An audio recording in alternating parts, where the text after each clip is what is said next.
derelict ship drifted like a corpse in the void. No transponder ping, no active vox, just a name burned into the side of the hull, faded, scorched, and partially eaten by time. Nightfall's grief. Officially declared, lost 8,772 days ago, but here it was, dead metal floating near the ghoul's stars.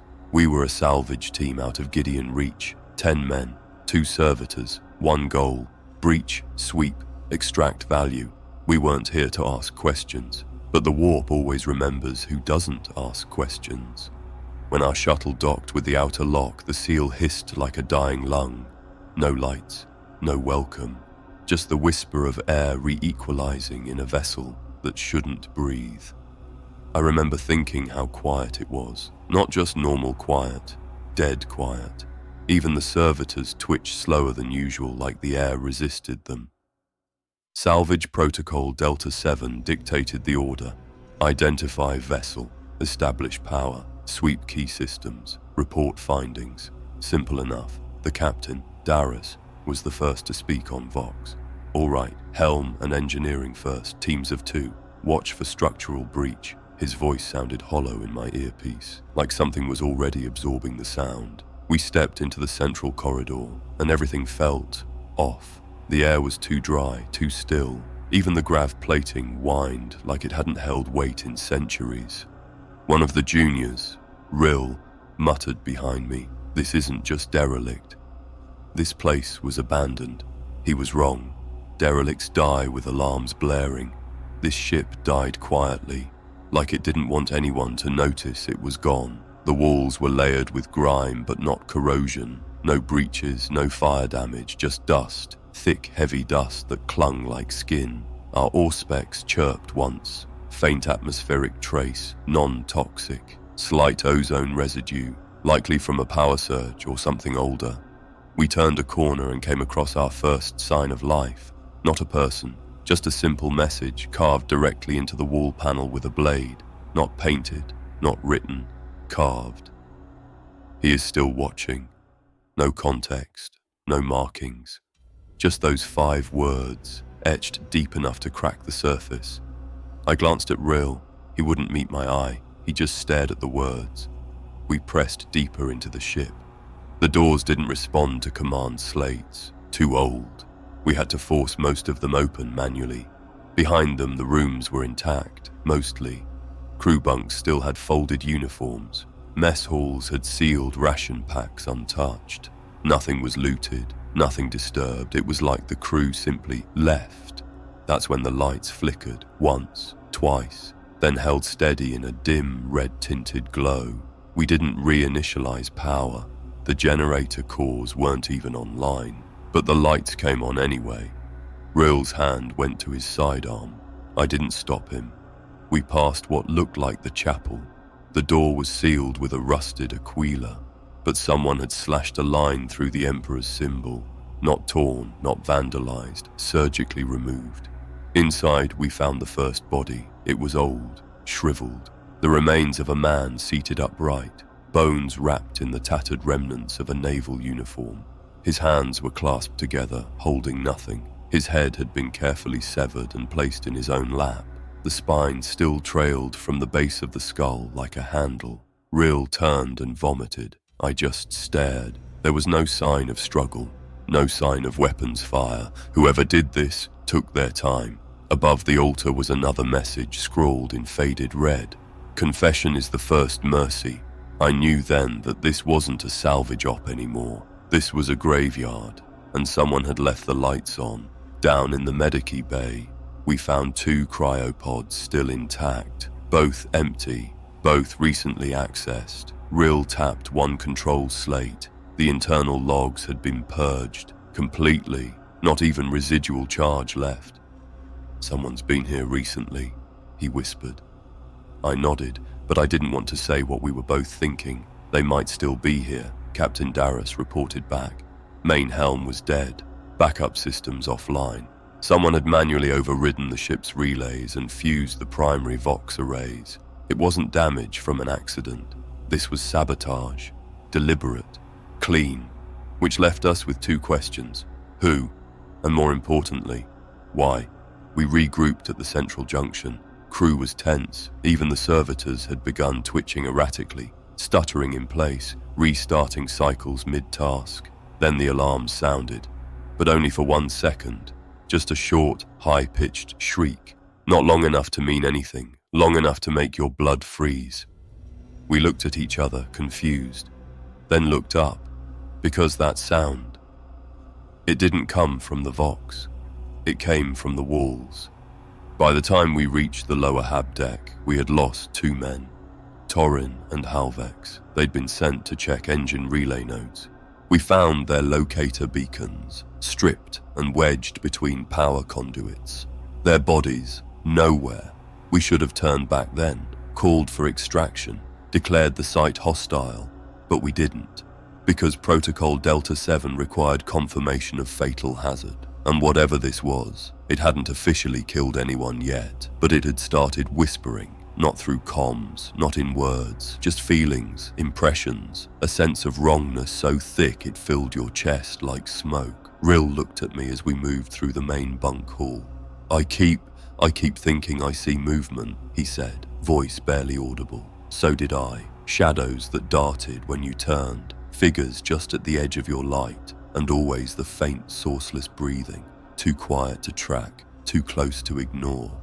We reached the command shrine, or what was left of it. Torn relics, shattered statues, the Aquila shattered and rebuilt into something else, something with wings still, but no light, something that watched. The last message we recovered was etched into the command lectern, burned into the metal, not by a torch, by a power claw. It read, "Judgement has already come." We didn't know the ship's name at first, not officially, no Vox acknowledgement, no manifest pings. Its transponder bled nothing but static, distorted and broken, like it was trying to scream but no longer remembered how. But we found it. The nameplate, ripped half away by blast scoring, was on the main spire, hidden beneath layers of oxidized bone-grey plating.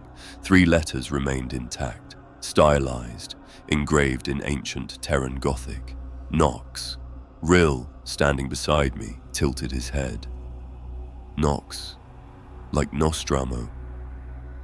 I didn't answer. Not yet, but my gut turned to ice. Captain Darius called in the rest of the team. We regrouped near a junction node beneath the helm tower. That's when we found the seal, half buried under fallen plasteel and grime. A symbol etched into the deck, plating itself. Not with paint, not with holy oils. Burned, melted into the floor with surgical precision. A skull crowned in lightning. Wings outstretched like knives. The mark of the Night Lords. No one said anything for a long moment. Even the servitors stalled, gears stuttering in their loops. It was our engineer, Vec, who finally spoke. Pre-heresy pattern, could be a relic, maybe even a museum piece. His voice lacked conviction.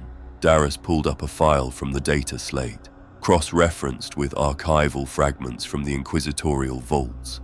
Designation, strike cruiser, Noctivagant. Registry lost, M31. Declared destroyed during the siege of Yarant. Except it wasn't. It was here, floating in void space, scarred but intact. And if the records were right, this vessel hadn't been seen in 10,000 years. Someone would have salvaged it, Vec muttered. Scrap value alone would feed a hive block. But no scavenger had touched it. No orc raiders, no dark Eldar slavers. It just drifted, preserved like a corpse sealed in wax. I moved ahead of the others as the corridor narrowed. Dust caked the edges of the walls like skin cells. Static crackled in my Vox earpiece, soft at first like cloth tearing in water. Then it spiked. A burst of raw Vox distortion tore through my comm. I yanked it off instinctively. The others winced, hands to ears. Only the servitors didn't react. We looked around. Nothing had changed. Then we heard it, faint, muted, a voice buried under layers of distortion and echo. There is no forgiveness. It wasn't a message, not a distress call. It sounded like someone whispering behind a wall made of stone and static. Rill's face went pale. Vec froze mid-step. Darius turned slowly. Who's transmitting? Who has command of the Vox array? Nobody answered. We all knew the answer. No one. We reached the primary helm chamber, at least what was left of it. Glass slates were shattered, command thrones overturned. Cables hung from the ceiling like coiled serpents. But the room wasn't empty. On the central cogitator, a symbol had been etched with a blade, another skull, not Imperial. This one had fangs, and beside it, a single word scratched in Nostraman script. Rill translated it first. He had studied under a cryptolinguist out of Schola Maccabea. He said it softly, barely audible. Truth. Darius gave the order to shut down our internal vox. Whatever was bleeding into the signal was only getting louder. We began receiving scraps of words on random frequencies. He knows. Run. No light. Every hallway felt longer now, like the geometry of the ship was shifting around us. Vec's auspex showed the same dimensions we had mapped, but his footsteps took longer. His oxygen readouts blinked erratically, despite clean air. At one point, he turned in a circle and whispered, "We've already been here." He was right. The same scorch mark, the same hanging wiring, the same fallen gear piece. We weren't retracing steps. The ship was folding around us. Hours passed, or minutes. Time had begun to slip, dilated by something we couldn't name. We entered a lower deck, near the armory vaults. There, we found rows of empty racks, not looted, not disorganized. Each weapon had been carefully removed. Labeled tags were still in place. Blanks burned with the names of Night Lord's brethren. None of the arms were present. No blood, no shell casings, no sign of a firefight. Just an absence, like they had all taken up arms and walked out. Then we heard footsteps, not servitor clanks, not echo feedback. Heavy, measured, metal grinding on metal, coming from the next corridor, getting closer. We raised our weapons, formed a line, waited, but nothing came. The footsteps just stopped. 10 meters ahead, around the next bend. We advanced together, lights sweeping, breaths held. The corridor was empty, but the walls were warm to the touch, like something living had just passed through. Vec checked his auspex again. This time, it blinked a single phrase, local power spike, source unknown. Back at the junction hub, one of our crew, Lesk, was missing. His comm was active. He had been marking doors, doing inventory. Then his signal vanished, not cut, not disabled, just blinked out. We fanned out to search. Rill and I took the starboard maintenance access, a narrow crawl shaft no wider than a coffin. Halfway through, Rill stopped moving. I whispered, "You good?" He didn't respond. Then I heard him breathe, rapid, shallow, panicked. "Jonas," he whispered, "something's in here." I turned my light ahead. Just tunnel walls and cable bundles. Then I saw it. Not a body, not a shadow. Just scratches on the wall, freshly gouged. 5 long marks, like claws. They hadn't been there on the way in. We emerged from the crawl space into the backup helm relay. A circular room, broken cogitators, disconnected data nodes. But someone had been there. On the wall was another message, this time written in blood. Not dry, still wet. "Forgiveness is a lie." Below it, a name, Lesk. Rill dropped to his knees. I felt the bile rise in my throat. There was no body, no sign of struggle, just that name and something else. A small totem, left carefully on a raised data slate, a miniature aquila, split down the center, each wing reversed, bent inward. It wasn't made by any Imperial hand. We regrouped, only 7 of us now. Darius said nothing as we sealed the relay room. His jaw clenched, his eyes hollow. Rill muttered, "This ship isn't haunted. It's waiting." No one argued. Before lights out rotation, Darius took me aside. His voice was quiet, tight. "Officially, we classify this as hair-tech interference, deranged machine spirit behavior, possibly warp echo phenomena." He met my eyes. "But you don't believe that, do you?" I shook my head, because it wasn't just the symbols, or the vanishing crew, or the blood that didn't dry. It was the intent behind it all. Every message, every footprint, Every calculated absence. This wasn't chaos, this was judgment, and it wore the face of the 8th Legion. You can tell a ship's story by its walls, scratches, soot trails, residue layers, like fingerprints in steel. But the Nightfall's grief told no story. It hid it. Everything we touched was clean in the wrong places, grime wiped away in vertical lines, footsteps in dust, leading nowhere. Then we found the drag marks, near the starboard crew block, corridor 14A. Long black smears that started in front of a sealed door and stretched back toward the cargo elevator. Whatever made them had weight. Not a body being pulled, something crawling. Rill knelt beside the trail and touched the metal floor. "Sticky," he whispered, "still damp." I didn't need to ask what it was. We both knew. It was blood. Captain Darras ordered the corridor sealed. Vec rigged a proximity alarm on the pressure bulkhead. None of us said it, but we were hoping something else might trip it. We split again, small teams to reduce movement noise. I stayed with Rill and Vec. We took Corridor 11, an access tunnel for logistics servitors. The walls were narrower, darker, more intimate. You could hear your own breathing and someone else's. Halfway down, we saw them. Fingerprints, dozens, maybe more, pressed into the grime on the wall. Not like a hand reaching out. These were clawing, all vertical, dragging downward, and they weren't fresh.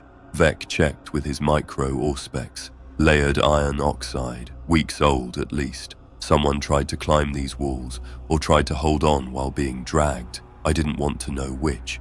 We found the first Vox conduit 2 decks down. It was sheared clean, not melted, not fractured, severed. Someone had taken a monomolecular blade to the trunk line and carved it open like an animal. Exposed wiring hung like entrails. Vec started repairs. Rill kept watch. I just stared, because above the broken Vox trunk, scratched into the wall, no more voices. The air shifted around us after that. Cooler, thinner, like the ship was holding its breath. Rill swore he saw a figure duck around a corner. Vec said the auspex read multiple heat traces, then blinked to 0. I didn't argue. We moved faster. Then the smell hit us. Copper, fat, burned silk, human. It came from corridor 17. The walls were slick. Fluid pooled near a floor grate, thick and dark like coagulated oil. Vec slipped and nearly went down. His glove came up red, not rust, not lube, blood, and then we saw it, a shadow hanging from the ceiling. We turned our lights upward. Slowly, what we saw was... It had once been human, uniform shredded, boots still on, but everything else peeled. Skin hung in vertical strips from the overhead pipework, limbs dislocated, twisted behind the spine like a marionette, and the face gone. The skull grinned, jaw forced open by iron hooks, eyes removed, and inside the sockets, tiny scrap metal aquilers, bent, melted, as if someone had fed faith into the holes. Rill fell back, hands shaking. Vec whispered, Who does this? I didn't answer, because I'd heard rumors. From old troopers, psychers, heretic hunters. They called it the flensing art, a signature. The Night Lords didn't kill for efficiency, they killed for messages. And this was one. It wasn't murder, it was theater. Darras joined us minutes later. He didn't flinch when he saw the body, just stared, and then said, Scan for more. We did. Found 2 more skinned corpses in cargo hold 5, one suspended, one impaled on a broken load frame, both positioned upright as if standing attention, both smiling, or what was left of their lips curled up by wire. We weren't looking at victims, we were looking at audience props. Vec had a theory. He said, they're not just Night Lords, they're old Night Lords. What's the difference? Rill asked. Vec looked at the corpse, then at me. The old ones didn't kill to win, they killed to remember. Back at the shuttle, we found its hull tagged, a symbol in blood, same skull, same wings, but this time, surrounded by flame. Darras looked at it, jaw tight. This isn't just warning us off, he said, it's marking us. We've been noticed. I didn't speak, but I felt it, like a gaze pressed between my shoulder blades. That night, if you could call it night in void space, we slept in shifts. or tried to. I drifted for maybe an hour. Then I heard it, a soft thump from the bulkhead, then another, like fingers drumming on the wall, measured, purposeful. I slid out of my cot and followed the sound down the passage. No one else was there, just the dark and the quiet, until I passed the medical door and it opened on its own. Inside, the flayed body had been removed from cold storage. It lay in the middle of the floor, limbs rearranged. Its fingers were pointing to a data slate on the wall. I picked it up. The screen blinked. No log, no orders, just a single message. Welcome back. We recovered the logs on day 2. At least, I think it was day 2. Time had begun to bend in the corridors of the Nightfall's grief. Watches desynced. Internal chronometers blinked error messages. Sleep came slow. Dreams came faster. And something in the ship wanted us off balance. Vec found the log capsules in a sub-vault beneath the auxiliary Vox chamber, buried under a false floor sealed in adamantium cases. Old tech, real old. Pre-heresy encoding matrix. We needed the servo adept to manually decode them. Rill worked the interface in silence, face pale from lack of sleep. When the first log activated, we all leaned in. What came out wasn't words, not at first. Screaming, faint, guttural, distant, then a voice, distorted, panicked, ragged with exhaustion. Log entry 127, I don't know what day it is. Vox distortion increasing. Crew morale non-functional. Request for psychiatric reassignment denied by the captain or whoever is left. I think he's dead. I think I saw his face hanging in the chapel. That's not a metaphor.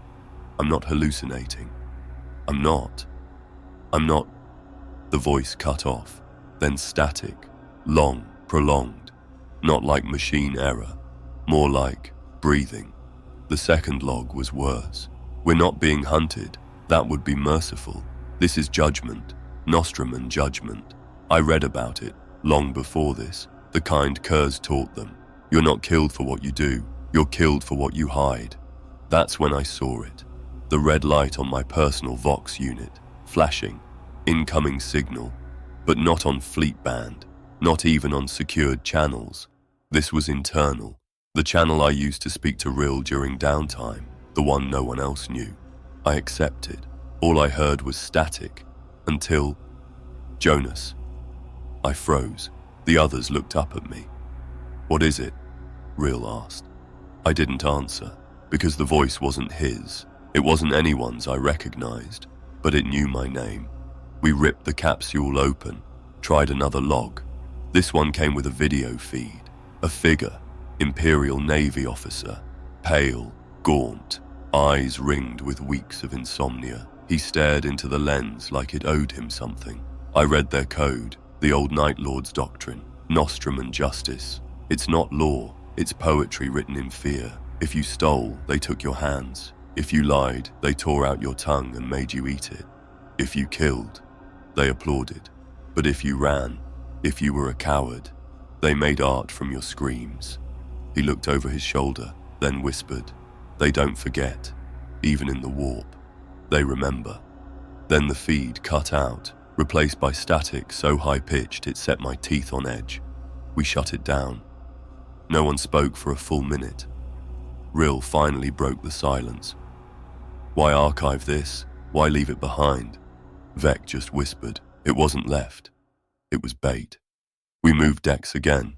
Cargo hold 3, more drag marks, more empty crates stacked with unnerving precision. A single crate had a message scrawled across it in dried blood. Speak your sins aloud, or we will do it for you. I stepped away. Behind me the Vox crackled again. I heard my name, then Rill's, then Darius. Each time, soft, measured, disappointed, like someone reading names from a death roll. Later, back at our makeshift camp, we checked our personal Vox units. Each one had a new log file, identical timestamp, no origin signal. We played one, just one. It was my voice, but it wasn't. The cadence was mine, the tone, even the way I hesitated, but the words weren't. I watched him bleed out. I didn't help. I said I didn't see him fall. I lied to stay alive. My throat dried out. I hadn't told anyone about Kirill, about what happened on Balustrade Ridge. I'd buried that memory deeper than any grave. Rill looked at me, eyes wide. I didn't even know that, he whispered. Vec tried playing his. It started the same way. His voice. I sabotaged the drills. I hated the engineers. I hated the way they spoke to me. I watched them die in the breach. I watched them burn. Vec dropped the Vox unit. It cracked open, still whispering. He stomped on it until the voice stopped. We spent the rest of that cycle in silence. Even the servitors refused to speak. Their vocabulator units looped nonsense code, random syllables. Some even repeated our names. By the time Darius returned, something had changed in his face. His lips were cracked, eyes bloodshot. He carried his helmet under one arm like a priest carrying a skull. "I've been to the Vox Tower," he said. "It's alive." Rill blinked. "What?" "Alive. Not a machine spirit. Not fully. It's listening. It knows every transmission, every breath we take. It's building a..." He paused, searching for the word. "A profile." "What for?" I asked. He didn't answer. That night I heard it again, from the walls, not through the Vox, from inside the steel. "Jonas, you lied. Say it. Say it." It repeated for hours. I buried my head in my arms, and when I woke, Rill was standing over me, his eyes blank, his Vox unit clutched in a shaking hand. "They made me listen all night," he said. "They said if I spoke my secret, they'd stop." His lip trembled. So I did. He didn't tell me what it was, but after that he wouldn't speak to anyone for a full day. The last log capsule we played was different. No image, no voice, just a map, a single pathway deep beneath the lowest deck, designated only as Chamber of Final Testimony. Rill looked at the coordinate lines. "Looks like it was sealed," Darius grunted, "for good reason." But I knew. We were going there. We were being led there. The chain of command was never designed for this. It was forged for war zones, for emergency deployments, for pirates, cultists, plasma ruptures, not for whispers, not for guilt. By day 3, we weren't a crew anymore. We were a scattered mess of sleepless men orbiting a captain who had stopped blinking. Darius tried to hold it together. He still wore his captain's badge, still gave orders, but he didn't sleep, didn't eat. His eyes stared through us, like he was trying to remember what it felt like to be human. At one point, I saw him alone in the Vox chamber, talking, but his Vox wasn't active. No power, no interface light. He was just speaking into the receiver like a prayer, repeating the same phrase. "We are not guilty. We are not guilty." Morale broke just after the 5th log was recovered. The one that played nothing but the sound of a man crying for 8 straight minutes, punctuated by a single whispered word.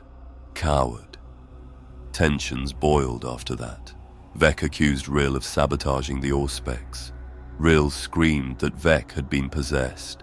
The two almost came to blows before Darius intervened. "Enough," he barked. "This is psychological contamination, warp-induced hysteria." But even his voice wavered. Even he knew it wasn't just in our heads. That was when San refused to move deeper. He was one of the junior techs, quiet, efficient, reliable in the kind of way you don't notice until something breaks. We found him seated in the Medicae bay, arms crossed, las pistol in his lap. "I'm not going further," he said flatly. "You want to go down to that chamber, go ahead. I'll wait here." "You'll be court-martialed," Darius warned. "No, I won't," San replied, "because none of us are making it out of this ship." Rill muttered something. Darius ordered him to stand down, but San didn't flinch, didn't yell, didn't weep. He just opted out. We left him there, alone, with 2 full mags and a prayer charm clutched in one hand. Darius said we'd retrieve him on the way back. No one believed that. That night, if you could still measure night in warp-touched silence, I had dreams, not of violence, of memory, faces I hadn't seen in years, old instructors, my father, even a girl I once left on Virelia without saying goodbye. They looked at me with empty eyes, not angry, not sad, just disappointed. When I woke, my hands were shaking and my vox was on. No sound, just an open line, transmitting. Rill was already up, eyes red, jaw locked.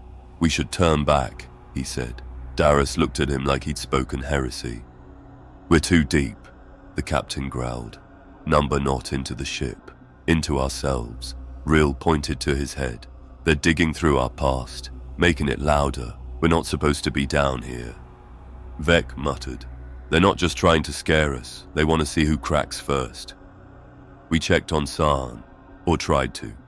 Medicae Bay was locked. Emergency override engaged. The door wouldn't respond to any command slate. Darius authorized a manual breach.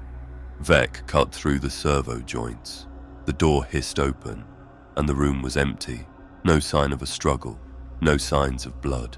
Sarn's gear was still there. Las pistol, ration kit, vox tag. His boots were gone. Just gone. One word had been smeared on the Medicae wall in stenciled black oil. Confessed. I stepped back, heart hammering. Rill whispered, "You think he turned himself in?" "To what?" Vec snapped. No one answered. From then on, no one walked alone, not even to the latrine. Darius ordered full squad formations, weapons live, lights full. The servitors had started glitching again. One repeated the phrase, "Father forgive me," on loop until its vocoder burned out. We disabled them and sealed them into storage compartment 2G. One of them kept banging for hours.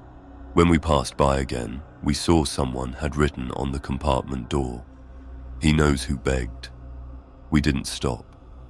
Later, Vec asked me why we hadn't just turned back, why we didn't just override the launch lock and leave. I told him the truth, because none of us believed the shuttle would let us. Darius gave a speech that cycle. He stood on a broken command dais, armor half unlatched, face gaunt. He said we were stronger than fear, that we were men of the Imperium, that we knew discipline, and the ship, whatever it was, could not break a disciplined soul. His voice shook, but it had fire. For a moment, we almost believed him. Then we noticed his left hand, the tremor in it, the way his thumb traced over the edges of his Aquila badge, over and over, as if he wasn't holding it, as if he was praying to it. That night, someone screamed. We ran to the source. Crew, Quarter C. One of the junior techs, Juno, was crouched in the corner, sobbing. He pointed at the wall. I saw him, Sarn. He walked past my bunk, didn't look at me, just whispered, "Too late." We checked the corridor. Nothing. No trace.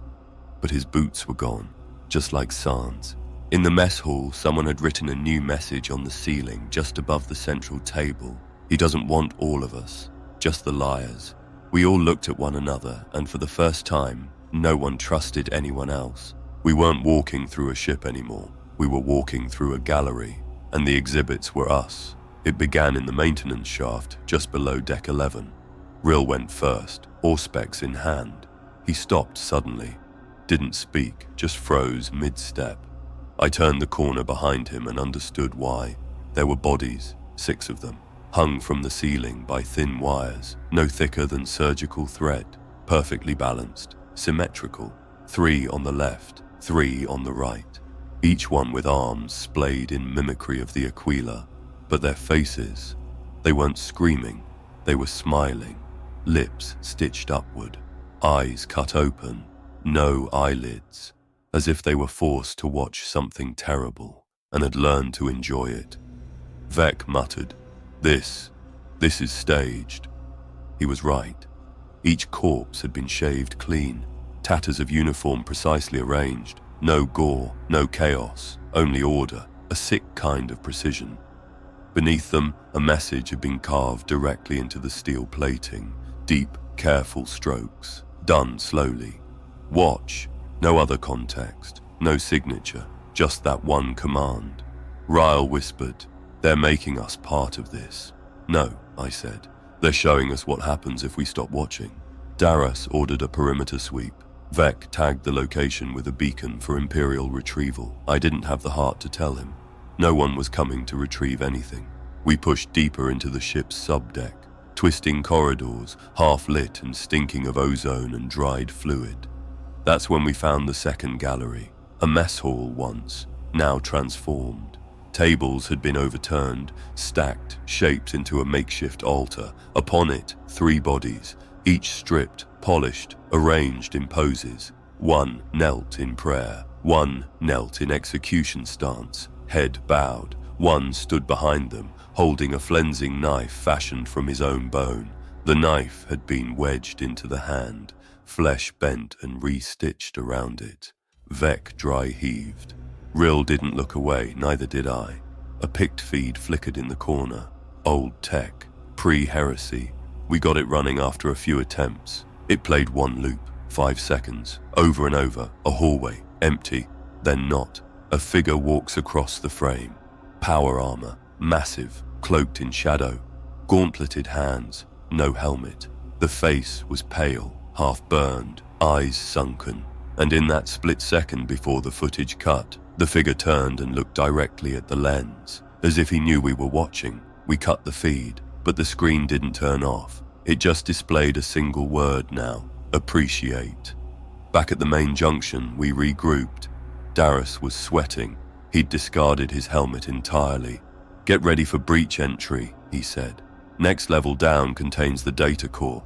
If there's any record of this art, he spat the word like bile. It'll be there. We all nodded. None of us believed the data core was the real objective anymore. It was just somewhere to go, somewhere not here. We moved in formation down a maintenance ladder. The metal groaned with our weight. The lights flickered twice, then held. The deck we entered was worse.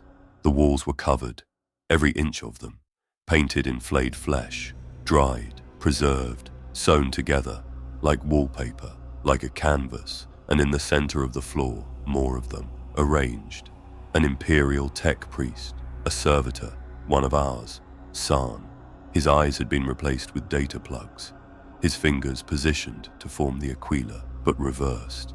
He'd been dead for hours, long enough for the blood to dry, and still, his vox blinked, one message on loop. Do you see it now? We found Vec later. He had wandered away. Against protocol, we found him staring at a mural. It took us a moment to understand what we were looking at. It was us. The figures were abstract, crudely shaped from bone fragments and cloth, but the positions matched. Vec was lying on the floor, Rill kneeling, me standing behind them, Darius gone. In the center of the display, written in thick ink, soon. Vec didn't speak the rest of the day. Later, I noticed something on the wall behind the mural, a number seared into the steel with a plasma cutter. Exhibit 12, I turned to Rill. If this is 12, his eyes went wide. How many more? We started marking the walls ourselves, to keep track, to prove we were real. Vec scratched tally marks into his forearm, said he didn't trust the ship anymore, said if he started seeing more marks than we gave him, we'd know. We all agreed, but no one wanted to be the one to count. That night, no one slept. Not from fear, from curiosity. Because somewhere out there, past the next bulkhead, past the next corridor, was Exhibit 13, and we all knew it would be waiting for us. We started hearing them on the second day of silence. Footsteps, software measured, metal on metal, but always just out of sight. It started with the security feeds. Darius had Vec splice into the primary surveillance relays. Most were corrupted, others dead. A few still blinked with partial data. Deck 9A had intermittent power, so we watched. What we saw wasn't possible, corridors empty, no movement. Then, shadows cast where no figures stood, flickers of motion, storage crates shifting without touch. One segment looped. We watched it 23 times. A figure stepped into frame. The auspex picked up weight displacement, metal floor flexing under pressure. A body was there, but The visual was blank, no silhouette, no void shape, just shadow. Movement without form, and then... The feed glitched, looped back, and the figure was gone. "I don't like this," Vec muttered. "I'd rather see a monster than not see what's coming." Darius said nothing, but he didn't look away from the screen. The next incident came from Magos Dural, the tech priest we'd pulled from stasis when the primary data core failed. He was unflinching, measured, a half-machine creature that feared nothing, or so we thought. He approached Darius during Cycle 4, spoke with that flat, grating mech speech cadence. "Captain, I'm being watched." Darius looked up. By whom? Unknown. No thermal trace, no electromagnetic signature, yet I feel scrutinized. He tapped his ocular sensor. The Binharic substrate has begun echoing, as if another logic entity is mimicking my internal thoughts. Vec blinked. Could be echo code, warp static, maybe... No. The Margos cut him off. "This feels like intent, not interference." He paused. "Captain, I do not believe I am alone inside my own mind." We isolated him, scanned for parasitic implants. Nothing. The only irregularity was in his cogitator readout. It showed a second user signature, partially overwritten, listed as Uth Nightfall Custodial Omnisia. No such clearance existed in any of our files, not even from Mars. Vec wiped the slate. The signature returned 10 minutes later. Then came the heartbeat. It was during routine medical checks, part of Darius's effort to restore discipline. Rill was hooked to a basic Auspex readout. Pulse, respiration, oxygen levels, all normal, until the Auspex began blinking. 2 pulse sources detected. The Medici tech ran it again. Same result. A second heartbeat. Faint. Lagging half a second behind Rill's own. "Artifact," Vec said. "Gear glitch." He switched out the Auspex for a fresh one. Same result. Then he used the stethoscope. His eyes went wide. He didn't say anything. He just backed away. Rill tore the monitor cords off himself. What the hell does that mean? I couldn't answer, because I'd seen the screen too. The readout had labeled the second heartbeat not as external, but as internal. We ran a full scan. Thermal, neural, Auspex overlay. Nothing visible was inside him, but the machine spirit kept insisting. Cognitive duplication detected. Occupant, primary, mirror, observer. "What's an observer?" Rill asked. Darius responded, "It means someone's riding along." We kept watch on Rill after that. He didn't sleep, started talking in his dreams, repeating phrases we didn't recognize. At one point, Vec caught him speaking in low Nostraman. Rill didn't know the dialect, didn't even recognize the audio playback. I don't remember saying any of that. Vec shook his head. You said it in your sleep. Later, Darius confronted the Margos. Can something be inside a man without physical entry? The Margos responded. Yes. In the warp, memory is a door, identity is fluid. If a being knows your truth, it may wear you like a coat. From that point on, Rill refused to be alone. He demanded to stay in the center of every squad formation. Demanded we speak his name often. Just so I know I'm still the one answering. We didn't argue, because if the ship was watching, then Rill was who it was watching through. Then the footsteps returned, always around corners, always 5 seconds behind us. We'd stop, wait, listen, nothing.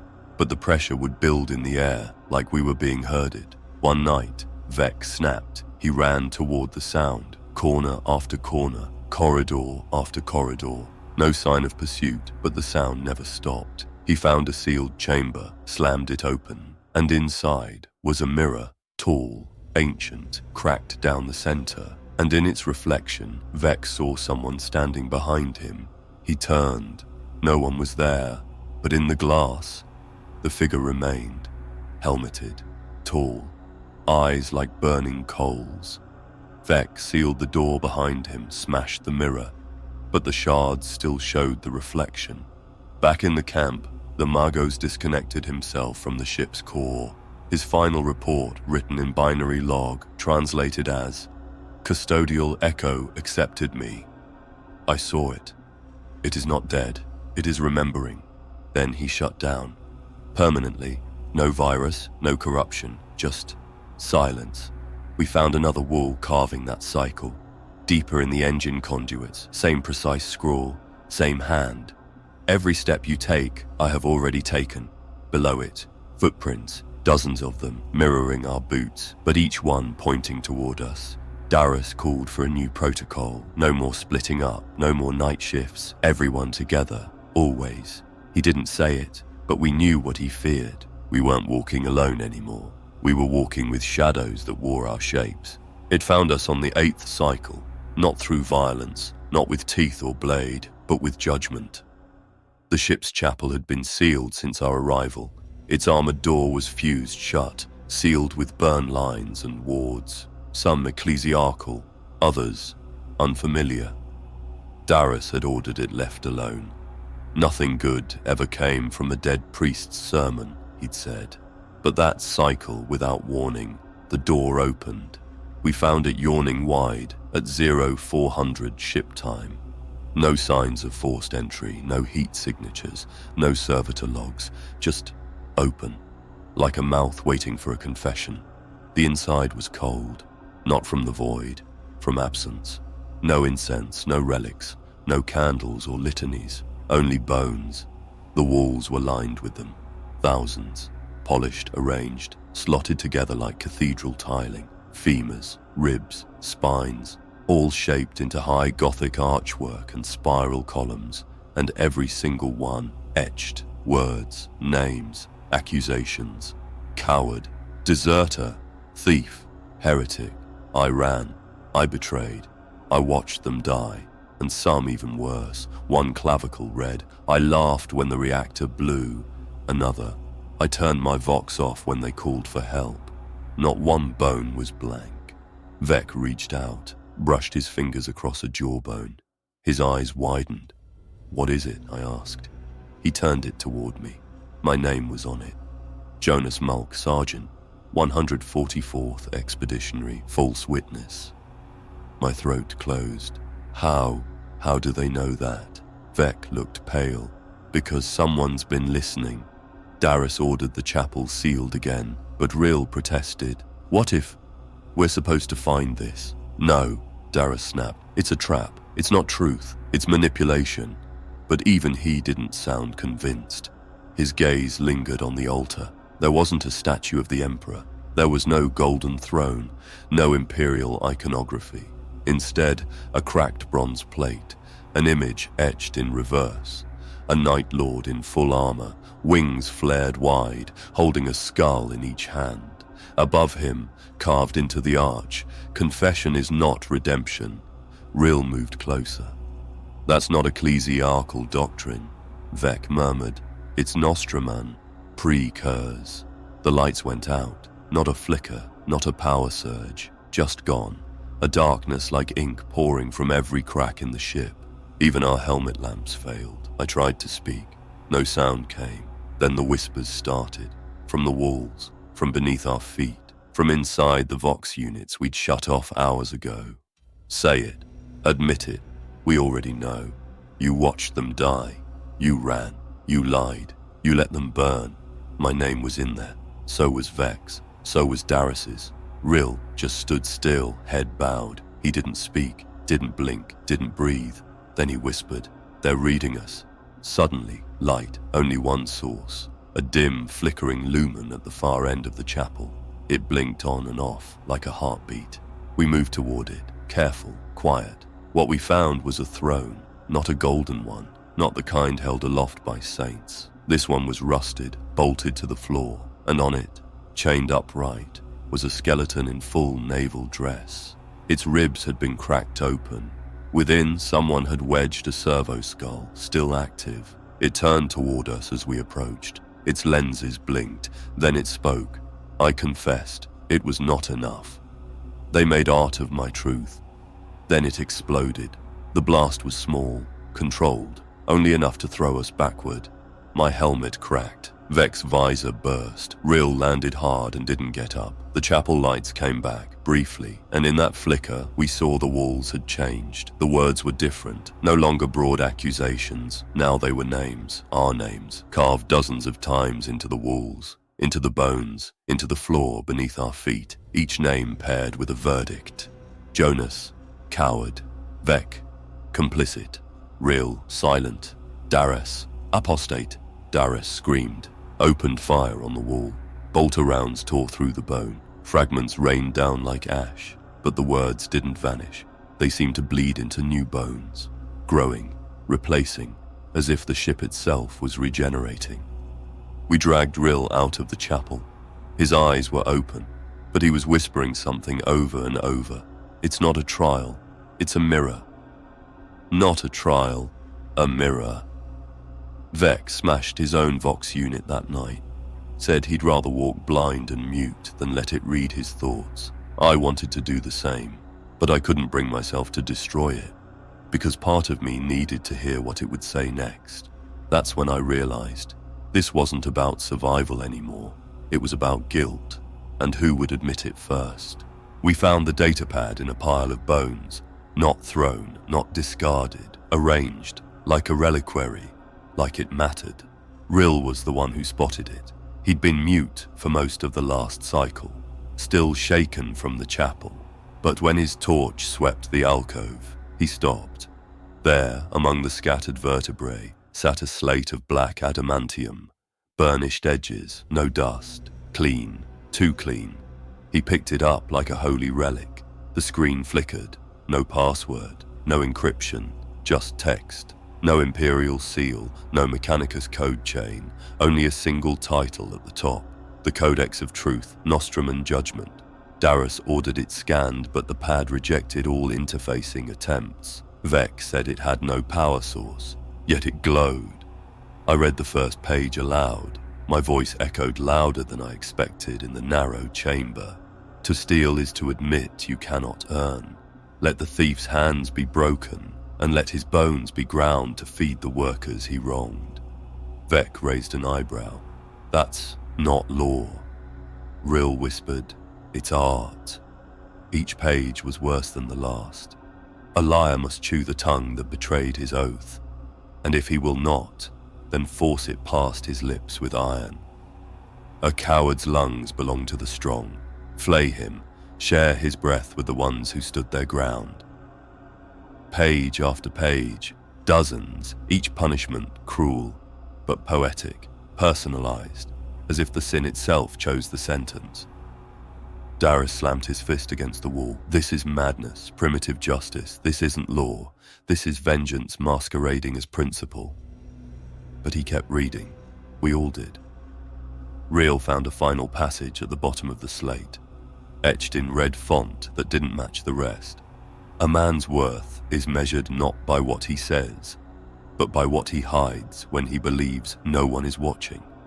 That's when the Vox unit on Darius's chest activated on its own.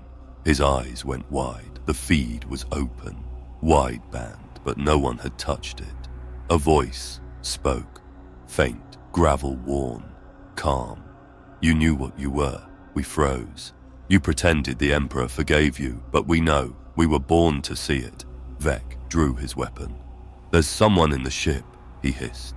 Someone alive. But I shook my head. That voice wasn't coming from the ship. It was coming through it. The Vox repeated. You knew what you were. Rill stared at the datapad. He dropped it, took a step back. No, he muttered. No, they're not showing us punishment. They're giving us choices. What choices? I asked. To confess, or to be judged anyway. Later that cycle, Vec found another log, buried deep in the mess hall's comms junction. A Night Lord sergeant. His face warped from chemical burns, his eyes covered with lenses that looked like open sores. His voice was harsh but deliberate. We don't kill without purpose. We don't torture for thrill. That's what the galaxy never understood. He leaned in close to the lens. We teach, and every lesson is earned. Behind him in the video were bodies, hung upside down, not flayed, not mutilated, staring. "We don't demand obedience," the sergeant continued. "We show them who they are. We make them speak the words they buried. And when they do, they don't scream. They thank us." He smiled, and for a moment, he didn't look like a monster. He looked like a priest. The feed ended. Darius stood motionless for a long time, then whispered, "This isn't a tomb." Vec turned to him. "Then what is it?" Darius didn't answer, but he looked back at the datapad and didn't look away for a very long time. "We tried to destroy it. Rill slammed it against the wall. Vec discharged a pulse charge. Nothing. No damage. No heat. It absorbed the energy, and the next time it powered on, there was a new entry, a new page. Our names, each listed under a title. Jonas Malk, False Witness. Vec Dawn, Silent Partner. Darius Creel, Emperor's Pretender. Rill Tavros, Watcher. No verdict. No punishment. Just rolls. Later, Rill whispered something to me. His voice was shaky, lips pale. "I think the gospel changes based on who reads it." I asked what he meant. I read a different passage, one not on the screen. "What did it say?" He didn't answer. He just shook his head and walked away. That night, the ship's lights glowed crimson for 7 minutes straight. No cause, no alarm, just red, everything bathed in blood light. The Vox crackled again. The same voice, calm, unyielding. "You knew what you were. Now show the others." There were 10 of us when we boarded the ship. 10 names, 10 minds, 10 sins. Now there were 9. We didn't notice at first. The layout of the ship was disorienting. Corridors rearranged, compartments shifting like puzzle pieces. We assumed he had fallen behind, lost in the ducts, maybe succumbed to warp sickness, but we were wrong. We found his body in Cargo Bay 4A, laid out like an offering. His name was Hask, mid-ranking logistics officer, always quiet, always efficient. He joked once about sneaking extra rations for himself. None of us cared. We were all doing it. Survival wasn't clean. But now he was dead. The position was ritualistic, flat on his back, arms crossed over his chest. Only his hands were gone, crushed, pulverized, fingers flattened into mangled flesh, bones shattered like ceramic. Placed beside him were 2 metal cylinders, ration tins, still sealed. On one of them, etched in crude, burned letters, "I took what wasn't mine." Vec stood frozen. His hands. Rill knelt beside the body. There's no blood on the floor. What? No blood trail. No mess. Just, he looked up, like it was done deliberately, like someone cleaned afterward. We sealed the chamber, left Hask where we found him. Vec muttered, "We should cremate him. We should do something." But Darius overruled. "Number, we touch the remains. We join them." It didn't feel like fear in his voice, it felt like belief. Later I checked the roster. 10 names, 10 bios, now 9, only something had changed. Hask's record had vanished, not marked KIA, not redacted, erased, as if he had never existed. That was when I started counting. I mean, really counting. Steps, meals, heartbeats, crew, every cycle, every corridor. And I noticed something that didn't make sense. Sometimes there were more than 9 of us. We'd walk through a corridor, one behind another, and I'd catch a glimpse of a 10th shadow on the wall, or hear a 10th bootfall echo off metal, or see 10 names flash across a flickering hollow slate, only to find 9 when I looked again. Rill confessed the same. "I swear someone's breathing when we sleep." He paused. "And it's not one of us." We tried to sleep in shifts, but the dreams came worse now. Not screams, not blood. Confessions. Each of us dreaming of moments we'd buried. Rill dreamed of the man he didn't save. Vec dreamed of the code he falsified. Darius dreamed of a tribunal, one that never happened, where he was acquitted despite what he'd done. And me, I dreamed of silence, of the man who begged me not to report him, and how I let the Vox go dead, how I wrote the report anyway, The dreams didn't feel like memories. They felt like verdicts. Then the datapad updated again. Its interface blinked unbidden. New text burned across the screen. There were 10. Then 9. The liar fell first. Who walks with guilt next? Darius smashed the pad with his boot. It didn't break. Didn't even scratch. We lost our second man that same cycle. Taran. Found him in the nav deck, head submerged in a pool of recyc fluid. No signs of a fight, no struggle, but scrawled into the condensation on the overhead bulkhead. He looked the other way. Vex snapped. This isn't punishment, this is execution. We're being hunted. Darius growled. By whom? Rill said quietly, by ourselves. That's when the logs started changing. Old logs, ship logs, our own mission data. They began rewriting themselves, removing records of the dead, Hask, Taran, both gone from the roster, gone from surveillance feeds, gone from memory files. Even the ship map began altering. Decks we'd passed through, no longer listed. Names changed, dates distorted. It wasn't just erasure, it was revision. Rill asked the question we were all thinking. What happens when there's only one left? Darius didn't answer, but I saw it in his eyes. He didn't plan to be the one. That night we found a shrine tucked into the lower hold, hidden behind a false bulkhead. It was made of Vox units, all different models, all ancient, and each one was playing a single phrase on loop. You knew what you were. You knew what you were. You knew. Rill turned his unit off. It turned back on. This time the voice was his own, repeating the same phrase. We tried to speak to the ship. We asked it why. Why us? Why now? What did it want? And the ship answered, not in words, in numbers, on every wall, every display, every emergency panel, a number, 8. It stayed for 12 hours, then changed. 7. We tried to stop it. Disable power, smash displays, rip out circuits. Didn't matter. The number always came back. We were no longer tracking survival. We were tracking judgment, and it had a schedule. We stopped using the crew count. It didn't matter anymore. Whatever was hunting us didn't need bodies. It could wear us like armor. The first to see it was Oris. He was on watch near the vent shaft above subdeck 6.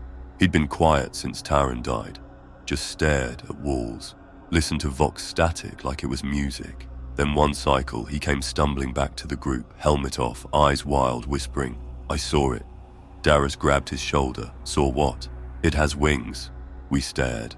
A figure, tall, covered in shadow. The armor. It drank the light. He pointed to his eyes, trembling. It looked through me like I was glass. We tried to calm him, check vitals. Rill scanned him for psionic exposure. Nothing. No warp taint. No elevated neural decay. Only his voice, repeating. It moved like it didn't belong to time anymore. Vec asked him what it did. Oris looked at him and smiled. It forgave me. He slit his own throat 2 hours later. We found him in the access corridor, blood smeared in a wide halo. Above him, written in it, a single word, return. That was the day we found the mural. Deck 9th Auxiliary Assembly Chamber. We hadn't noticed it before. Had passed through this hall at least twice, but now it was there. A full wall, curved steel etched like stained glass, but made from scorched metal, wiring and charred servo plating. At the center, a Night Lord, fully armored, eyes glowing cobalt, wings spread wide like a Terran vulture. Beneath him, a city burning, no survivors, only outlines of fleeing citizens, shown in progressive stages of disintegration, and overhead, etched in jagged lettering, fear is faith made real. We couldn't move, none of us. Even Darius was quiet. The mural wasn't just an image, it was a message, every detail etched by hand, every flame, every scream, every broken spire carved with a fanatic's patience. And then Rill said something that chilled us all. It's moving. We looked closer, and it was. Ever so slightly, the smoke in the mural curled. The fire shimmered, the eyes of the Night Lord blinked. We backed away, but the mural remained, fixed, watching. Vec whispered, "They left their faith behind. This is doctrine." That's when the hallucinations began. Subtle at first. You'd turn a corner and swear you saw someone walking ahead, someone who looked exactly like you. You'd hear whispers in your own voice. Once I looked into a mirror in the medici cabinet and saw myself grinning. I wasn't smiling. Rill stopped sleeping entirely. Every time he closed his eyes, he saw his old command squad, standing above him, mouths open, throats slit, and each time they whispered, "You could have stopped it." He started repeating his own name under his breath like a litany. Vec caught him carving it into the inside of his arm. "If I forget it," he told us, "I won't know which one's me anymore." Even the walls joined in. We passed through corridor 12 and found entire panels etched with our personal history. Missions we'd been on, failures we'd survived, lies we told, some entries so personal they could only have been drawn from memory, private memory. Mine included the day I falsified a death report to protect a squad mate. The reason that squad was later ambushed, I never told a soul, and yet there it was, written across a bulkhead. He rewrote their fate to ease his guilt. Vec broke down that cycle.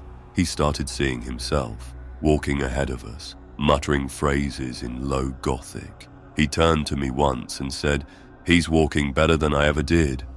I asked him who. He pointed to himself. Me, but cleaner, as if the guilt's been lifted. I think they're making replacements. We tried to snap him out of it. Darius even slapped him. Hard. Vec just smiled. "You think I'm still in here, don't you?" And then he said, "He forgave me too, the one with wings." That night, we heard the scream. Not from our corridor, from the walls. Vec's voice, pitched into distortion, echoing like a broken vox. He wasn't screaming in pain, he was laughing. We never found him, just his armor, folded, placed in the corner of the mural room, like he'd stepped out of it willingly. A single note rested on top, scratched into plasteel. "He fits better now." We didn't speak for a long time. There were 7 of us now, and still, I wasn't sure I counted.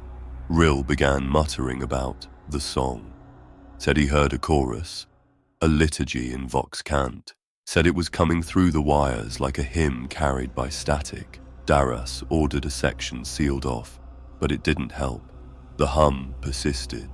Sometimes we caught ourselves humming along, not because we understood it, but because it felt familiar. Later we rechecked the mural. The figures beneath the Night Lord had changed. They now wore naval uniforms. Ours, same posture, same weapons, same expressions of defeat. And we finally noticed something else. In the mural's lower corner, there were numbers.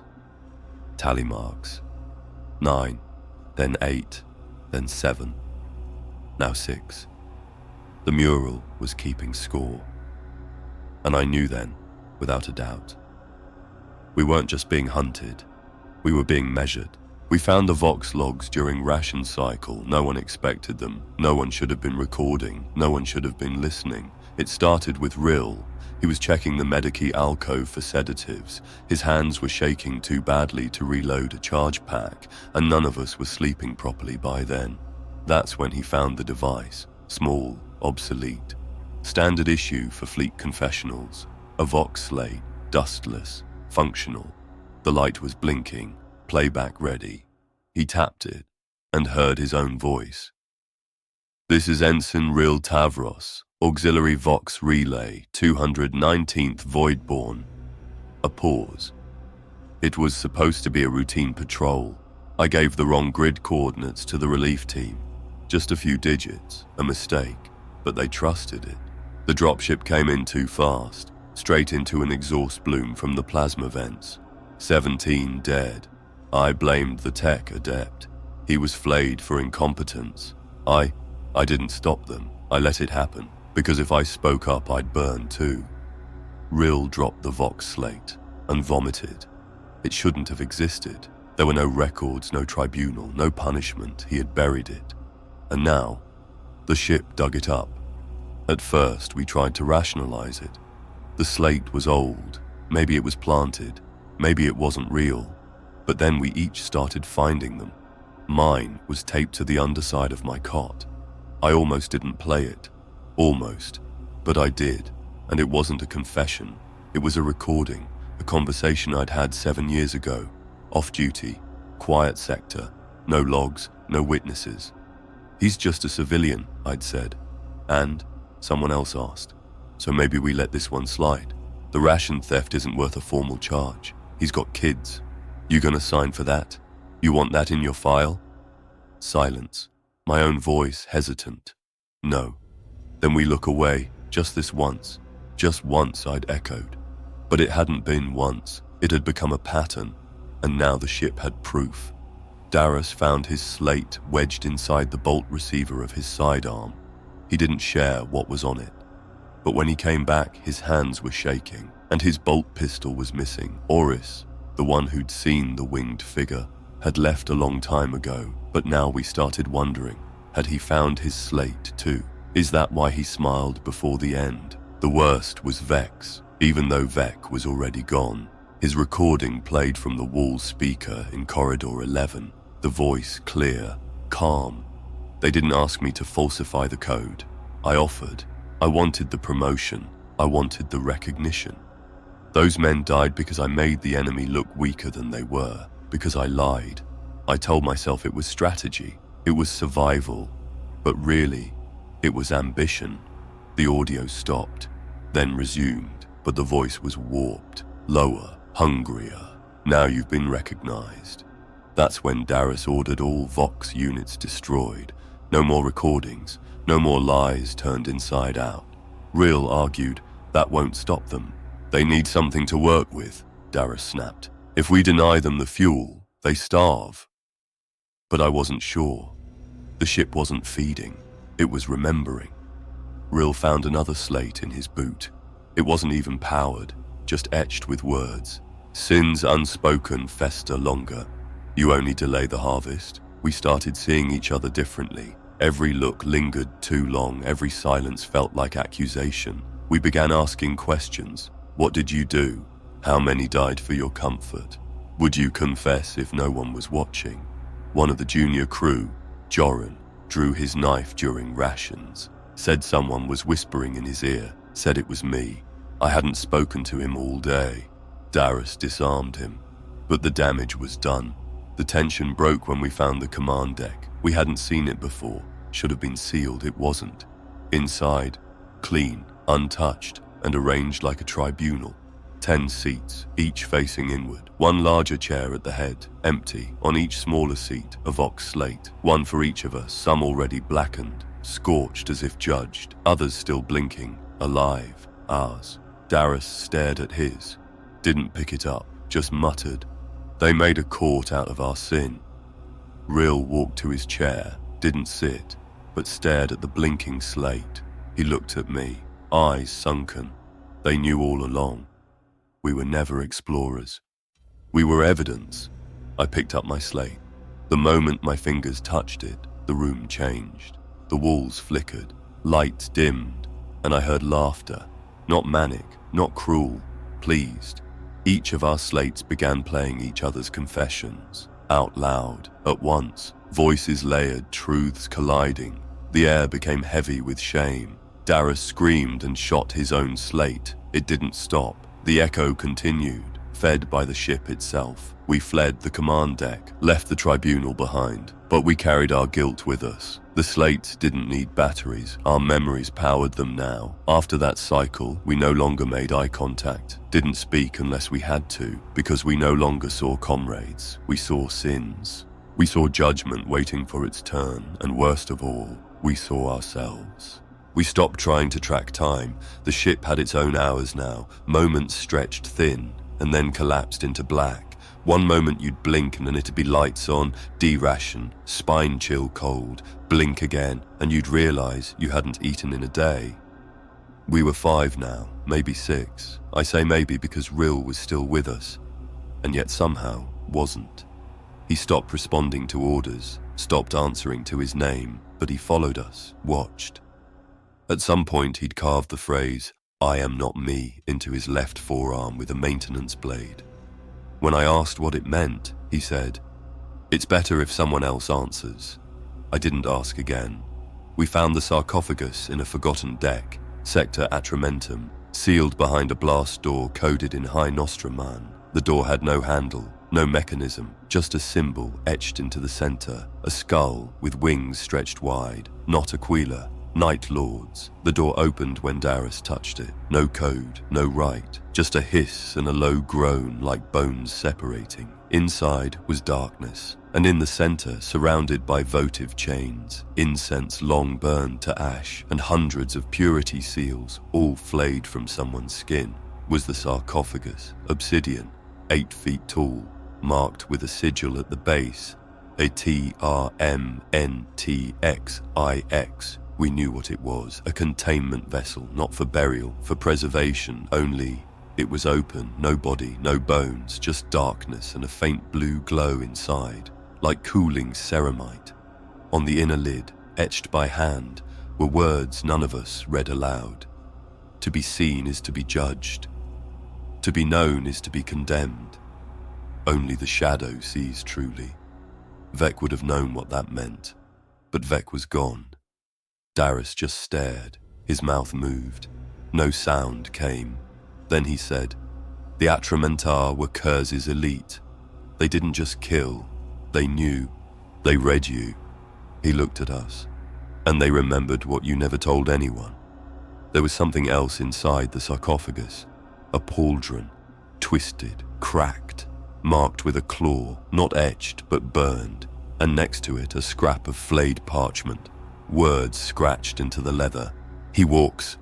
Rill stepped forward. His voice didn't sound like his. "He's not entombed." "He ascended." Darius raised his weapon. Not at Rill, at the sarcophagus. And I realized then, he wasn't going to fire. He was waiting for something to rise from within. I stepped forward. No one's in there. Rill turned to me, smiled. Yet we all feel him, and he was right. The air grew thick, heavy like water, vibrating like a bass drum. Not heat, not pressure, just presence, like something was watching us through layers of steel, through memory, through sin. And the feeling got worse the longer we stood there. The room itself seemed to curve inward. Our bones ached. The lighting dimmed, not from power loss, but like it was ashamed to reveal what we were.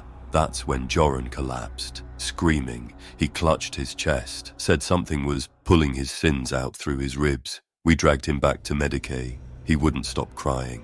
When we checked his vox later, we found a new phrase etched into the log, one none of us recorded. It read, "To walk unseen is mercy. To look upon the oath is to feel the weight." We went back. One more time. Not all of us. Just me, Darius and Rill, or what Rill had become.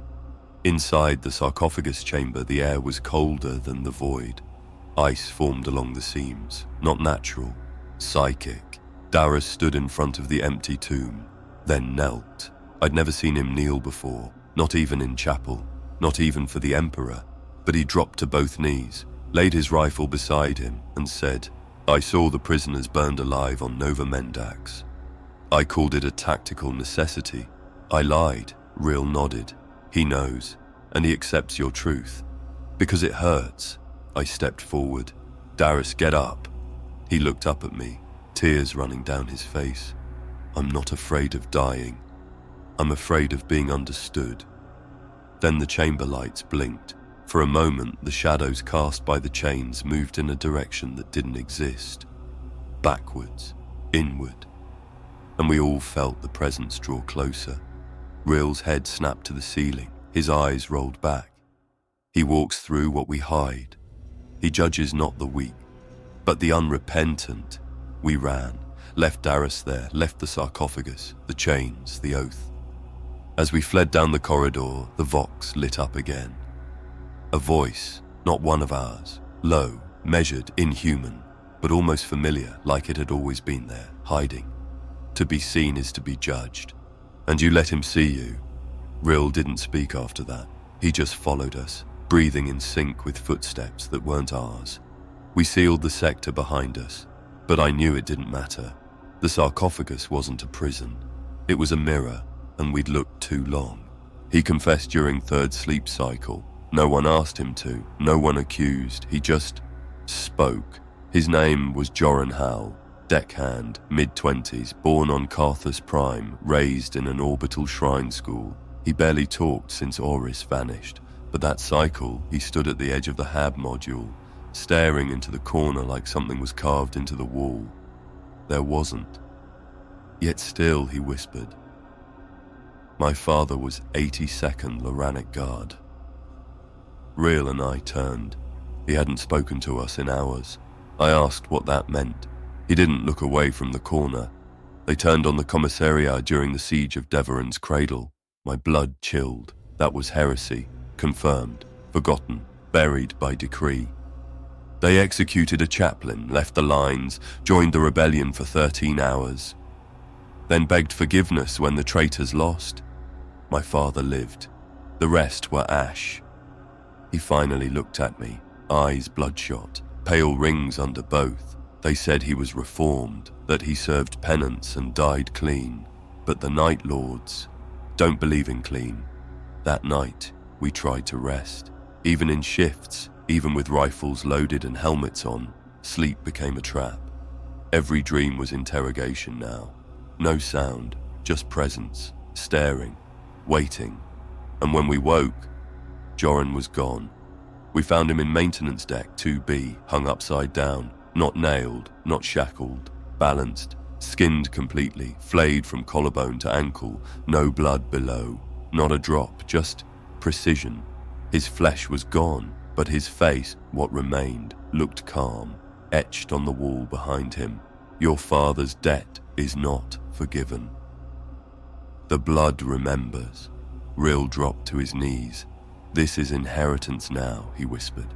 Not punishment. Inheritance, he pointed at the wall.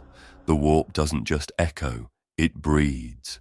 I wanted to burn the body, give some kind of honor, but the moment I stepped forward, every light flickered red, and a deep mechanical groan shuddered through the deck. Disapproval. The vox whined. Static bled into a single voice. Calm, measured, deep. It didn't shout. It didn't accuse. It simply said, you were born from a lie, and you carried it gladly. The air dropped 10 degrees instantly. Darius, who hadn't spoken since the sarcophagus, just turned and walked away. Didn't wait for an order, didn't explain. Rill followed him, and I stayed behind, staring at what used to be Joran. My mind raced. He didn't commit the crime. He was just born from it. That wasn't justice, that was cruelty, wasn't it?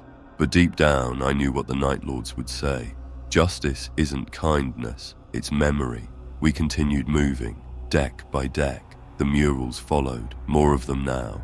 Each newly revealed wall featured flayed silhouettes, positioned like stained glass apostles, and at the center of each, a different phrase.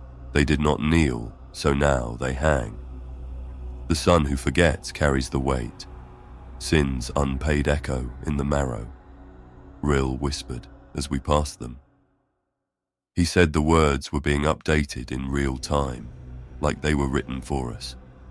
Later that cycle, I ran a bioscan. Only 4 living heartbeats on record, but 5 shadows followed. Darius finally stopped in a supply alcove and said the first full sentence I'd heard from him in hours. The ship isn't cursed. It's cleansed. We found Joran's armor later, polished, set inside a shrine of bones, no plaque, no name. Just a single, repeating vox loop. He was given time to confess. But blood always tells. Rill asked me if our ancestors sinned. What does that make us? I didn't answer, because I remembered my own grandfather, a naval quartermaster. He'd served during the cyclonic sanction of Arvent 9. He falsified supply reports that starved entire districts. We called him a hero, buried him with honors. But if the Night Lords were watching, they wouldn't call it heroism. They'd call it theft. They'd call it cowardice. And they'd judge me for carrying the blood. Later that cycle, I found another message scrawled across a maintenance panel. This one wasn't for the crew, it was for me. Your lineage brought comfort with starvation. You ate while they burned. I vomited. Not from sickness, but from the slow, inescapable feeling that they were right. That every good thing I ever had, every door that opened, every promotion that came easy, came from bones I never saw. We didn't speak the rest of that cycle, not out of fear, out of shame. Even silence, we realized, could be passed down. Even silence could rot the soul. That night, the sarcophagus room lit up on the ship's map again. We hadn't activated it. None of us went near it. Yet there it was, glowing, calling. We didn't answer. We weren't ready to see who would next carry the debt. We first noticed it in the vents, a soft hiss, subtle, like the ship had started to breathe. The air was never clean aboard the Night Lord's cruiser. Old metal, oil, ozone from flickering power coils. But now, it changed. The scent became sweet, faintly coppery, like incense, or rot trying to wear perfume. Rill was the first to call it fog. I called it smoke. Darius just stared at it like he recognized an old enemy. The vapor didn't billow, it crept, pale tendrils slithering down walls, pooling in corners, never quite reaching the ceiling, always staying low, like it was waiting. I tried venting the chamber. No response. Atmospheric scrubbers showed nominal, air purity sensors flatlined. Biohazard alarms didn't trigger, but our hearts knew better. Rill coughed into a rag, stared at what came out. It wasn't blood, it was ash. We retreated toward the upper decks where the fog hadn't reached yet. But the smoke followed, no matter which corridor we sealed, no matter which vents we welded shut. It leaked through, as if the ship was exhaling it on purpose. We adjusted our visors. Thermal, motion, low light. None of it worked. The fog didn't register. It had no temperature, no weight, no moisture, no signature. It was not of this world. Then the shapes came. Rill froze mid-step in hallway D7. I turned just in time to see his helmet shift slightly to the left. He didn't speak, just raised his hand and pointed. At first I saw nothing, then movement, not fast, deliberate. A shadow, but not cast by light. It moved like smoke pretending to be a man, twice as tall, broad shoulders, trailing edges that faded into the mist before they ever became real. Rill whispered, "I think it's looking at us." Darius stepped forward. Don't give it attention, but it was too late. It had already seen us. We fell back. Rill kept glancing over his shoulder. It's not chasing us, it's following. The fog thickened with every level we climbed, until soon we couldn't see more than a few meters ahead. Our Auspex units started glitching. 1 heartbeat, then 5, then 12, then none. Then suddenly, a spike. Heartbeat sensors screamed red. Tachycardia readings across every suit, except ours were stable. These weren't our hearts. They were elsewhere, moving, circling, like sharks beneath a thin veil of water. Darius ordered weapons drawn. "Fire only if it touches you," he said. I asked, "What if it doesn't need to?" He didn't answer. We took refuge in a small storage bay, sealed the doors, sat with backs to cold walls, rifles aimed at smoke that wasn't supposed to exist. And still, we could feel them watching. That's when we started hearing footsteps, not from outside, from above. The crawl ducts, sharp, metallic, boots or claws, raking across plasteel, every sound deliberate, never rushing, just pacing, measuring. Rill curled in the corner, muttering to himself, "They're not ghosts. They're memories that learned how to hunt." The lights flickered in a pattern, not randomly, like a heartbeat, a code. I tried mapping it, decoding it. I got as far as 2 words before the sequence broke. "You know." I ripped off my helmet. I needed to feel oxygen, real air, but the fog didn't sting, didn't choke. It welcomed. And for a second, just a blink, I saw something in it. A face, no skin, just eyes, and rows of jagged teeth. But it didn't lunge, it just smiled. I screamed. Ryle tackled me to the floor. forced the helmet back on. He leaned close and whispered, "Don't let them in. They're made of guilt. They wear your thoughts. You let one in, you stop being you." Darius called in from the adjoining chamber. He'd found something, a viewing window. It looked out onto the launch bay. The fog had reached it too, but we weren't alone. There were figures in the mist, armored, motionless, 7 of them, all identical. Midnight blue armor, red lenses, wings of faded lightning carved into their pauldrons, and all facing us. Their eyes weren't lit, but we knew they were watching, waiting. On the wall beside the window, someone had scrawled words in thick, rust-brown script. "They scare the dead, so the living never forget." You forgot. That was when the footsteps inside the walls stopped, and the room fell silent. We tried to back away from the window, but Rill froze again. Then, slowly, ever so slowly, turned his head toward the viewing glass. One of the armored figures was gone. Only 6 remained. The fog crept in around our boots, thicker now, heavier. We could feel it in our lungs, and in the middle of that silence, the vox crackled, once, and then a voice. "He moved through your dreams to reach your reality. Now he walks in yours." That night, none of us spoke. We didn't sleep, didn't blink, because the fog didn't need to choke us, it just needed time and guilt, and it had both. We didn't know where he came from. One moment fog, the next form. He stepped from it like he'd always been there, just waiting for us to look hard enough. No alarm, no roar, just presence. His armor was blue-black, darker than void, trimmed in faded bronze, lacquered with old blood. His pauldrons bore no rank, no sigil, but the jagged wing of Nostramo, and a tally of names etched in a language that looked like carved screams. His eyes glowed red, but not with rage, with certainty. We froze. Even Darius, steady, unflinching Darius, lowered his weapon, not out of fear, out of instinct.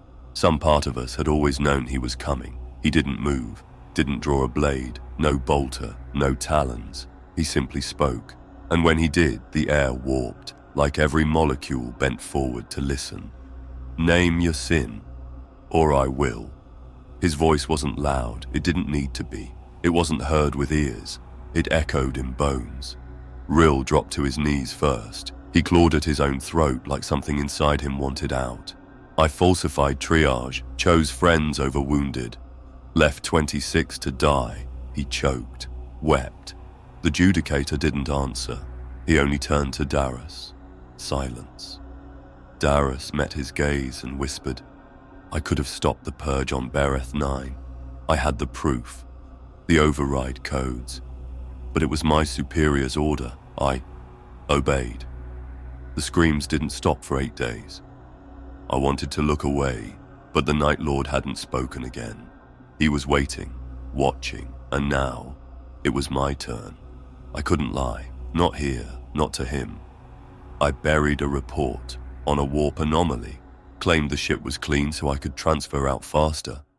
I knew the tech priests hadn't confirmed it. 3 months later, the crew vanished. No wreckage, just gone. He tilted his head, not in judgment, in understanding. That was worse, because it meant he already knew. This wasn't confession, this was confirmation. Then he finally spoke again. "You each wore masks. Loyalty, valor, obedience. But your truth was filth beneath polished iron."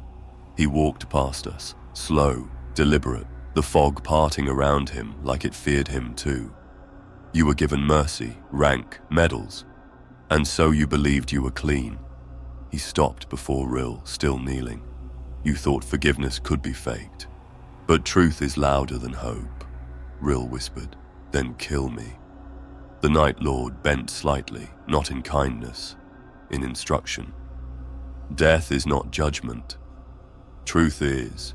He turned to Darius, and in a voice that shook the bulkheads, "You let 8,000 civilians burn because you feared promotion review." Darius collapsed, shaking. I tried to move, but the air grew heavy. It pinned me in place like gravity reversed, pulling inward. The judicator faced me. You let the warp eat them. Because you wanted out. He stepped closer, and now you are in. No rank, no escape, no lie, only truth. He raised one gauntlet, not to strike, but to point. Behind him the fog began to swirl, and within it, a mirror formed, cracked, covered in soot. But inside it, I saw myself. Not now, then, wearing my old uniform, clean, polished, smiling as I falsified that report. The judicator said, "Look long enough, and you'll remember who you were. Look longer, and you'll see who you were always going to become." I screamed, fired my laser gun. 5 bursts, dead center mass. They passed through him like through a dream. The fog didn't move. The judicator didn't flinch. He only said, "You still think action undoes memory. You still believe in redemption. That is your final lie." And then he vanished. No noise, no light, just gone. And the fog settled again, like nothing had been there. Except now, we knew. The judicator doesn't kill. He doesn't chase. He doesn't hate. He remembers. And he waits. For the moment, you remember too. We found Rill kneeling in the chapel, helmet off, arms spread, muttering prayers to saints long excommunicated. The fog hadn't lifted. It had settled now, low, crawling, like the breath of the dead. And yet here he was, among shattered icons, broken relics, melted candles. Begging. His voice was hoarse, like he hadn't stopped speaking since the judicator vanished. We stepped closer. He didn't look up, just kept whispering. "I confess. I confess, please. I confess." There was blood on the floor, not fresh, old, but warm. And in the center of it, Rill had drawn a symbol in the rust-brown pool, not Aquila, not Mechanicus. A circle, broken. Inside it, the words, "Redeem me." I reached out to him. "Rill." Nothing, just more whispering. I saw their faces, the ones I let die. I see them still. If I can suffer it, it means I'm sorry, right? He looked up. His eyes were wrong. They weren't mad. They were hopeful. That was worse. Dara stood at the door, didn't move, didn't stop me. We both knew this wasn't something you could interrupt. This was something you endured. Rill turned back to the blood and shouted, "I ask for it. I'm not like the others. I know what I did." He slammed his fists down. "I beg judgment." And that's when the fog lifted. Just enough. The judicator stood in the apse, still, watching. His armor glinted red in the chapel's flickering light. He said nothing, just walked forward. Rill's breathing quickened. He knelt lower, like a child before a saint. "I failed them. Everyone, I know that. But I ask, please, let me carry it instead. Let me live with it. Let me remember. Isn't that what you want?" The judicator stopped, raised one armored gauntlet, pointed, and reality fractured. We saw it through Rill's eyes. The judicator hadn't touched him, hadn't spoken, but Rill was screaming, clawing at his face. And then, the visions began. First, the ship from the Deveron conflict, its medici bay filled with the wounded. Rill walked past them, chose only 3, left the others. We saw them die, one by one, crying out his name. Next, a supply depot aflame. He'd rerouted rations to save his squad. Children starved behind fences. Then, his old commissar, begging for support during a retreat. Rill stood still, silent, cowardice written in sweat. The commissar fell, alone, and with each vision, the screams got louder, not just theirs, his. He begged them to stop. They didn't, because they weren't illusions, they were echoes, and echoes do not obey. His body convulsed, blood burst from his ears. He tried to run, but the fog caught him, held him, made him kneel again. The judicator approached, slow and reverent, not angry, inevitable. He looked down and finally spoke. "You ask for mercy. Mercy is for those who deserve it. You knew, and you chose comfort. Your tears are not payment. Your regret is not penance. And your confession is a lie made loud." Then he raised his gauntlet. Rill looked up. eyes wide, tears steaming down his face. Please, the Night Lord didn't strike. He touched Rill's forehead, a single finger, and Rill went still, eyes rolled back, mouth open, a final breath that never exhaled. He didn't fall, he stayed kneeling, frozen like a monument to guilt, etched across his chest plate, burned into the ceramite. He asked, we answered. Darius walked forward, looked down at him, didn't speak. We left Rill there, in the chapel of smoke and echoes, a prayer answered in the only language the Night Lords understand, truth without forgiveness. That night I dreamed of every failure I'd ever justified, but this time I didn't see them die. I saw them watching me, waiting.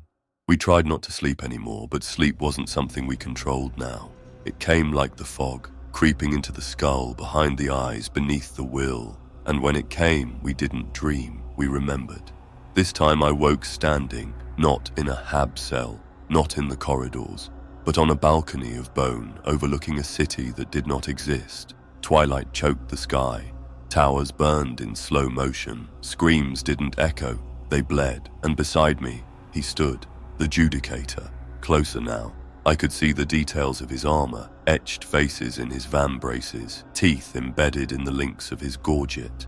He didn't look at me, he looked down, at the fire, at the people running. Then he spoke, not to me, to himself. They called us monsters, because monsters do what men will not. We didn't spread heresy, we carved silence. He turned his head slightly, and I saw half his face through the cracked helm, pale skin, scarred lip, no eyes. Just sockets filled with a void darker than warp space, and yet he saw, he always did. He gestured to the burning city. They said fear was inhumane, but justice cannot breathe without it. Mercy is the lie of comfortable tyrants. I couldn't speak, my mouth was ash, but my thoughts screamed. These were citizens, imperial worlds, faithful men and women. Why show me this? He answered. Not because I asked, because he knew. Terror is the first law. It kept the hive gates shut. It kept the conscripts loyal. It kept the commissars honest. Fear was our emperor before your bureaucrats wore his skin. I blinked, and we were somewhere new. A torture chamber. Chains like vines. Screams, not of pain, but of truth being dragged out like blood from a wound.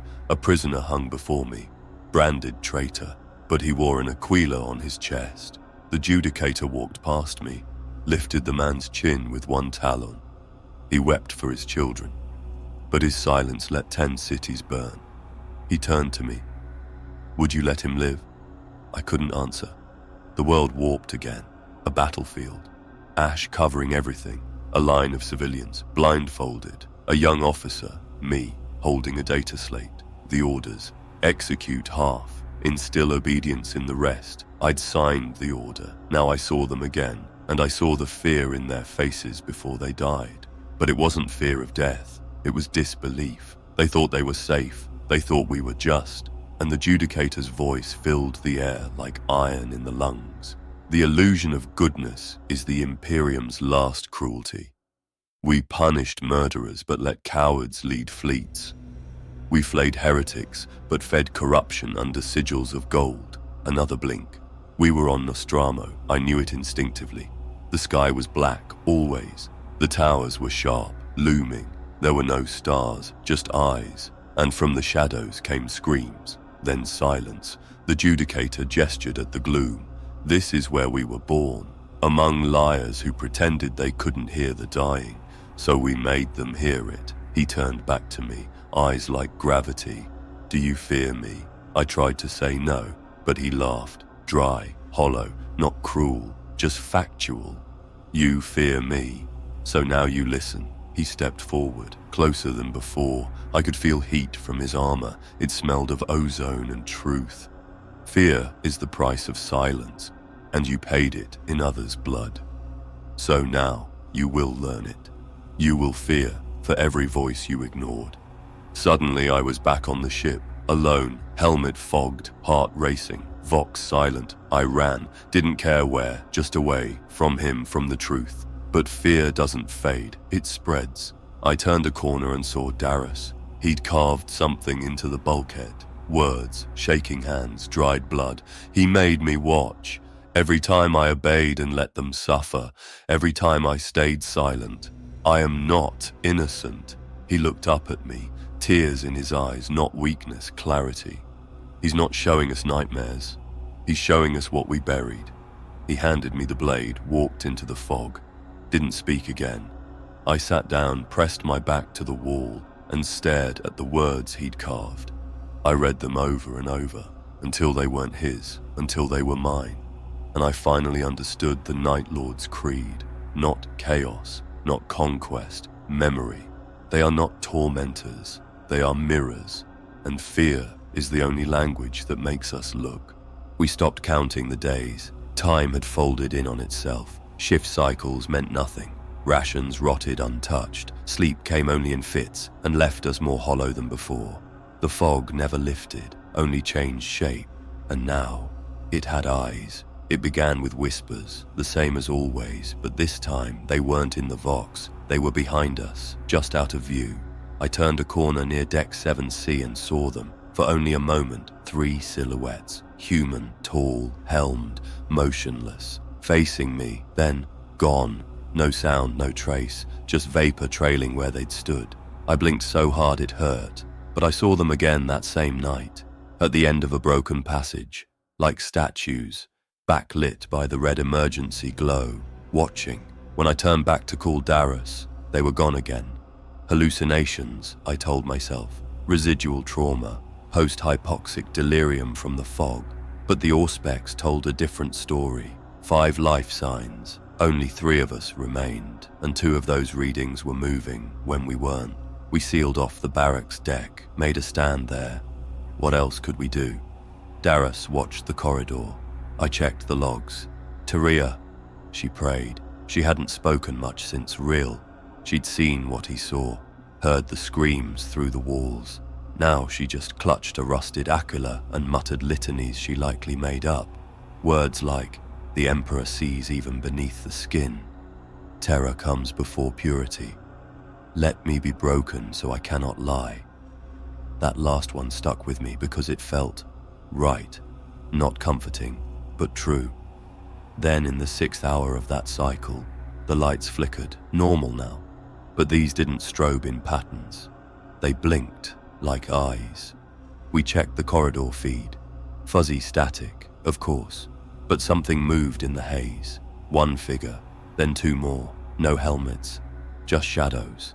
1 leaned toward the camera, and for a single frozen frame, its face split, vertically, like a second mouth opened beneath the skin. No blood, no scream, just teeth, rows, wrong. The screen shattered, not exploded, fractured from inside. Taria didn't look up from her prayer, she only whispered, "They're not just Night Lords. They're what listens when you lie to yourself." We searched the lower deck after. Taria was gone. No signs of a struggle, no blood, no trail, just a single line scratched into the metal floor where she'd knelt. He heard me, and I heard him. I played her last Vox log. It had no sound, just a heartbeat, slower than human, but not mechanical, steady, deliberate, like it was watching her from inside the air. That night, Darius and I sat back to back with rifles drawn. Neither of us spoke, but I knew he'd seen them too, the others, the shadows. They weren't hallucinations, they weren't ghosts, they were less, or maybe more.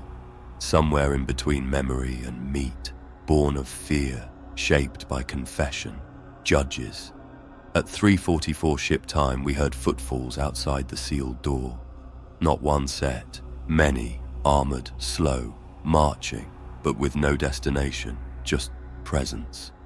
We aimed our rifles at the door, but it never opened. The steps circled us, all night, like wolves waiting for us to stop pretending to be strong, Darius whispered, without turning his head. There were more sarcophagi on that ship than they ever logged, and not all of them were for Astartes. I asked what he meant. He just said, "Some things aren't born in the dark. They become it." By the time the lights came on, the fog was nearly solid. It clung to the walls like skin. We found fresh footprints in it, human boots, leading toward the chapel, but there were no return prints. I called out to Taraya on all frequencies. No reply, just a new voice, not the judicator, something smaller, thinner, and laughing. You don't know how many of us there are. Some of us were never human. You invited us when you thought you were alone. When you told yourself what you did didn't matter. Darius vomited into his helmet, didn't even lift the visor, just collapsed to his knees and wept, not from fear, from recognition. He knew they were right. I kept my rifle trained on the mist, but it didn't attack. It just circled, like it wanted me to listen and understand. There is no escape. There is no mercy. There is no truth that won't be found. Only judgment, and the eyes that bring it. The captain was the last of us to believe in salvation. He held on to command like it meant something out here. Rank, protocol, orders, but orders don't matter when no one's listening. I found him on the bridge, sitting in the command throne, hands shaking, helmet at his feet, a bottle of recaf concentrate on the ground beside him, long empty. His eyes were sunken, lips cracked, but he was smiling. I saw them, he said. His voice was hoarse, hollow. They surrounded my bunk last night, watched me sleep. He paused. No. They watched me pretend to sleep. I said nothing. There was nothing to say anymore. The void beyond the viewport was thick with static, not stars, not real space, just the deep, and behind that, motion, shapes that didn't obey geometry, like the void itself was writhing, or remembering. He didn't look out at it. He looked at himself. I lied in my first command, the captain said. Faked munitions losses to trade with smugglers. Kept my crew fat, happy, loyal. He laughed. Half of them died later, under-equipped, undersupplied. That was my penance. I didn't interrupt. He wasn't speaking to me, not really. I ordered a bombardment once, didn't verify coordinates. Hit the wrong sector, civilians, over 600. He turned toward me now. But I signed the report, enemy-aligned enclave. He smiled again. I got a medal. That's when the judicator stepped from the shadows. No sound, no warning, just sudden, terrible presence. The bridge lights dimmed at his arrival, like they feared him too. He didn't raise his weapon, didn't speak immediately, only watched, like he'd always been listening. And now, it was time to respond. The captain stood, didn't flinch, didn't salute. He just nodded. I won't beg, he said. I won't plead. I know what I've done. The judicator stepped forward, paused just a meter away. They stared at each other, two soldiers from very different wars, one raised in doctrine, the other in darkness. The Night Lord raised a hand, but didn't strike. Instead, he spoke. You believe confession earns absolution. You mistake awareness for atonement, but acknowledgement is not the coin of the dead. It is the key to the cell. The captain's mouth tightened. He didn't look away, but his hands trembled. The judicator lowered his hand and turned away.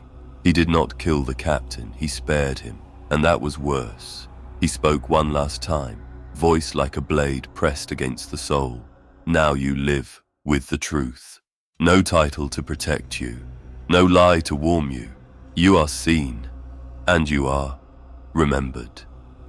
Then he vanished, just like that, back into the fog. The captain sank to his knees, wept without sound. Later I asked him, why do you think he didn't kill you? He didn't look at me, only whispered, because death ends the guilt, and they don't believe in endings. That was the last time I saw him speak. He never left the bridge again, never gave another order. He just sat there, day after day, staring at the void, and what stared back. Confession didn't save him. It sentenced him. Because the Night Lords don't need your life. They need your regret. We tried to call for help. We thought we could.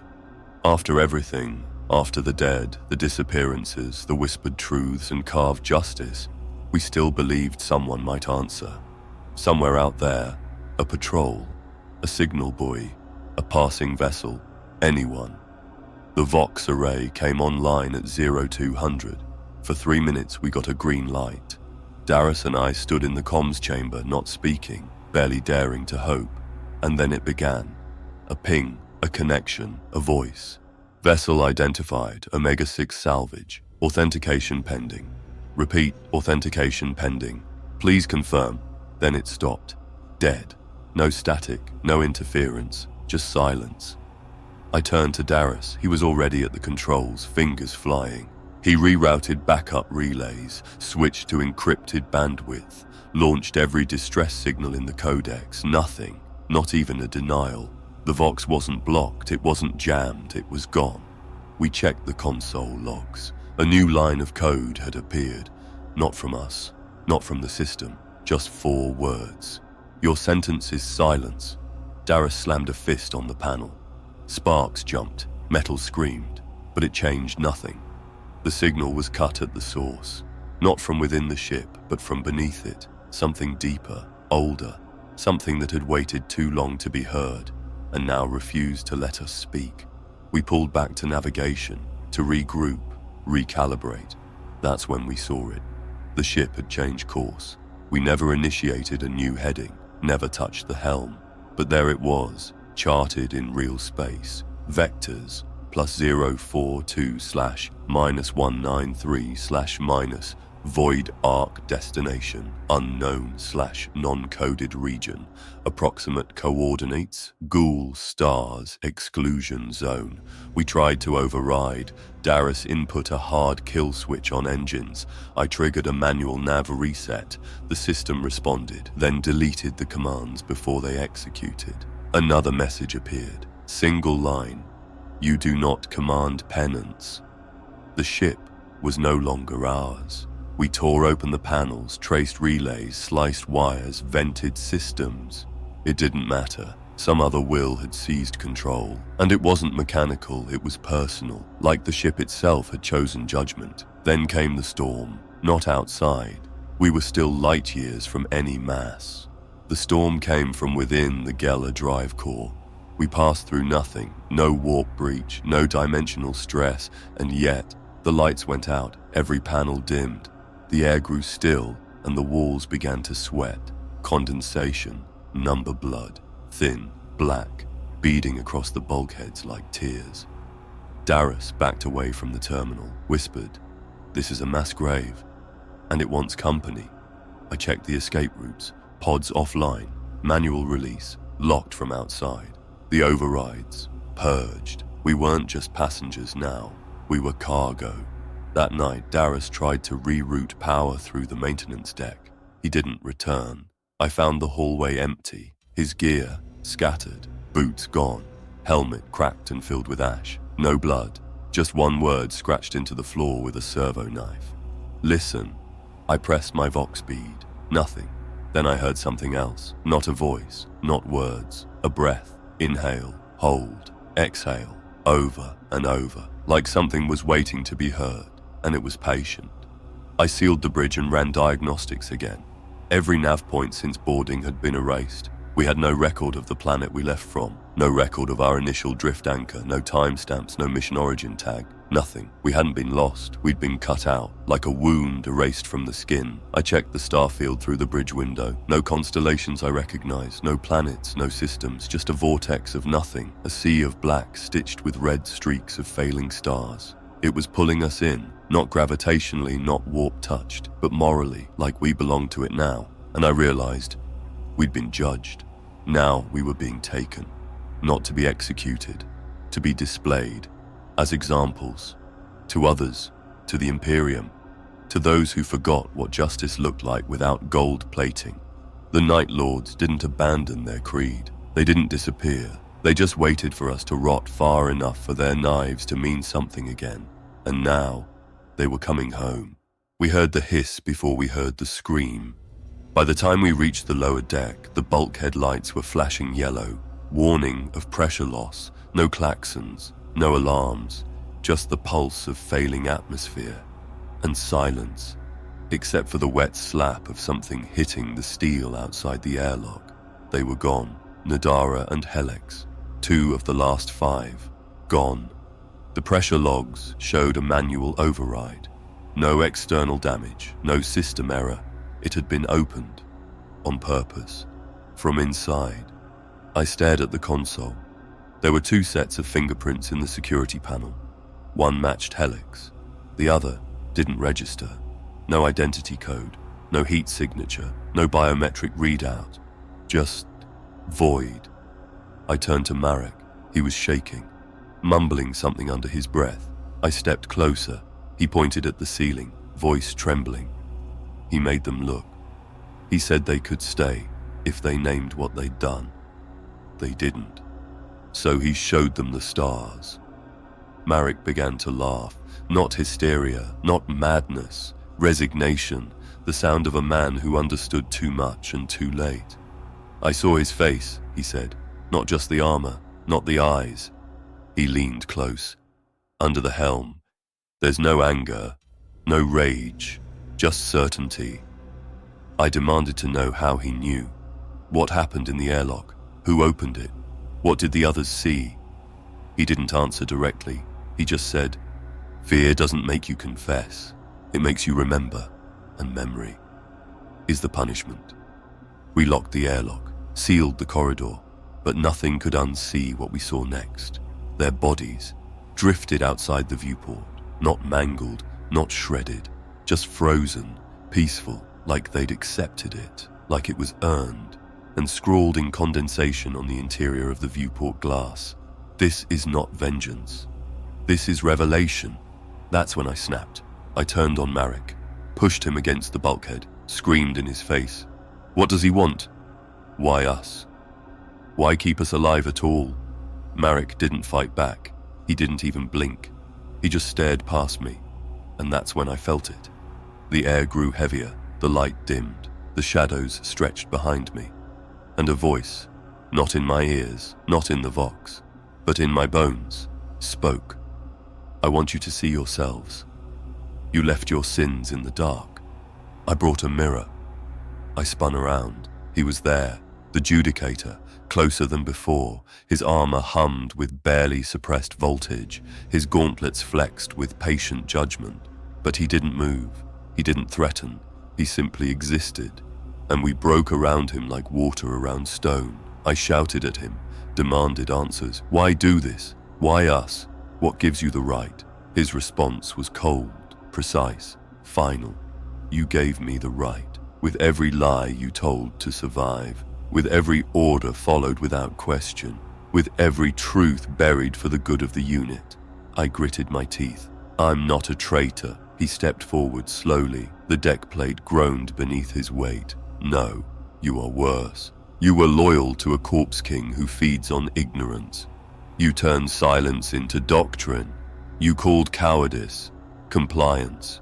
He looked toward the drifting corpses. "I don't punish. I remind.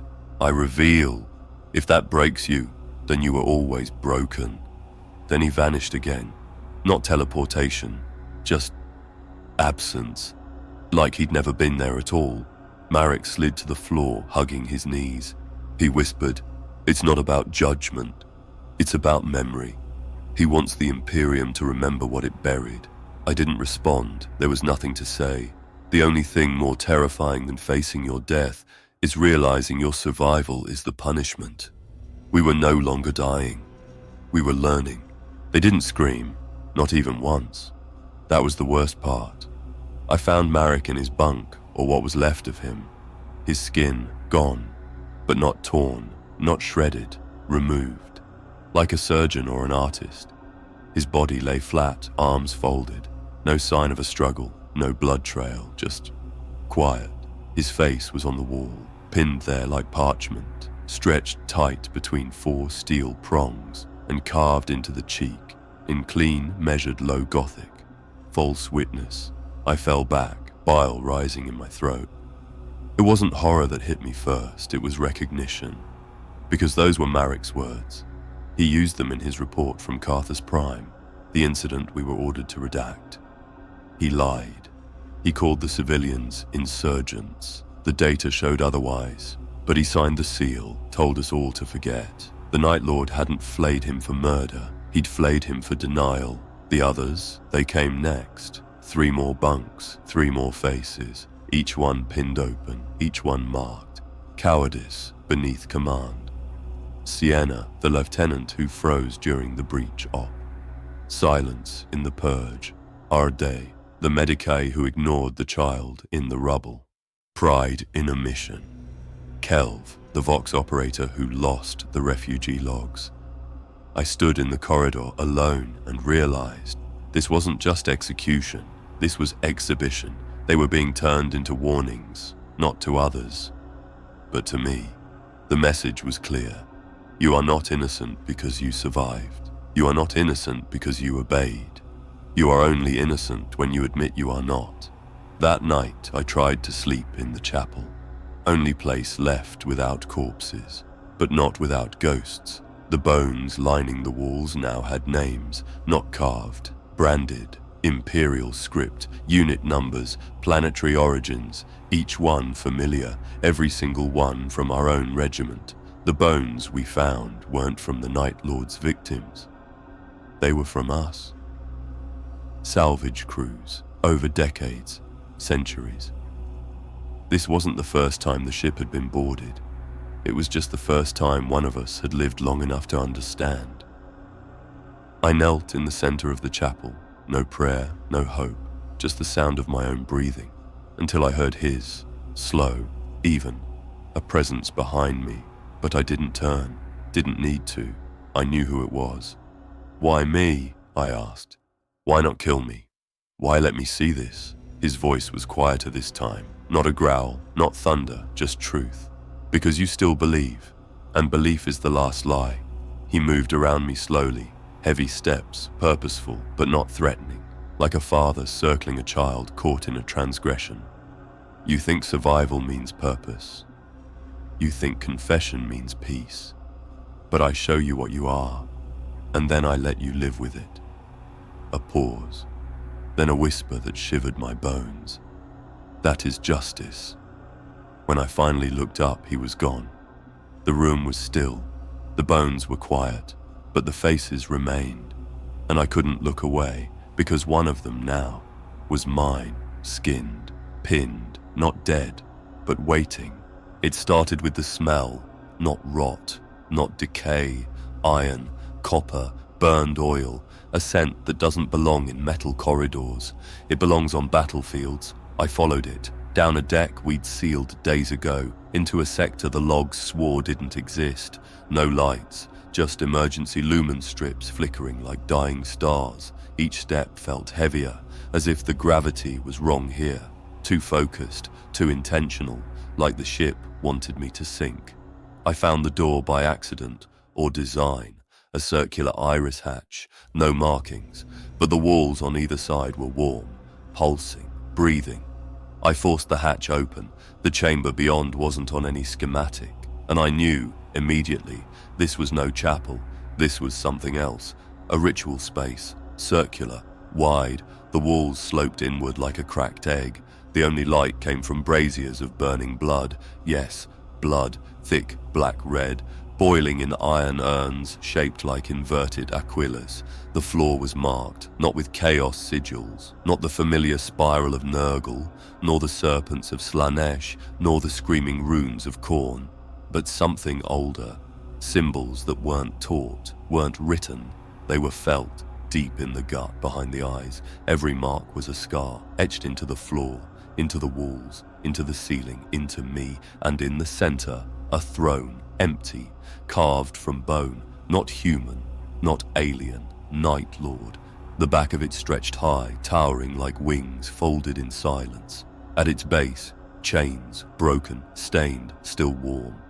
I stepped closer, unable to stop myself. The throne called without sound. It expected. At my feet, I saw relics laid out in ritual formation.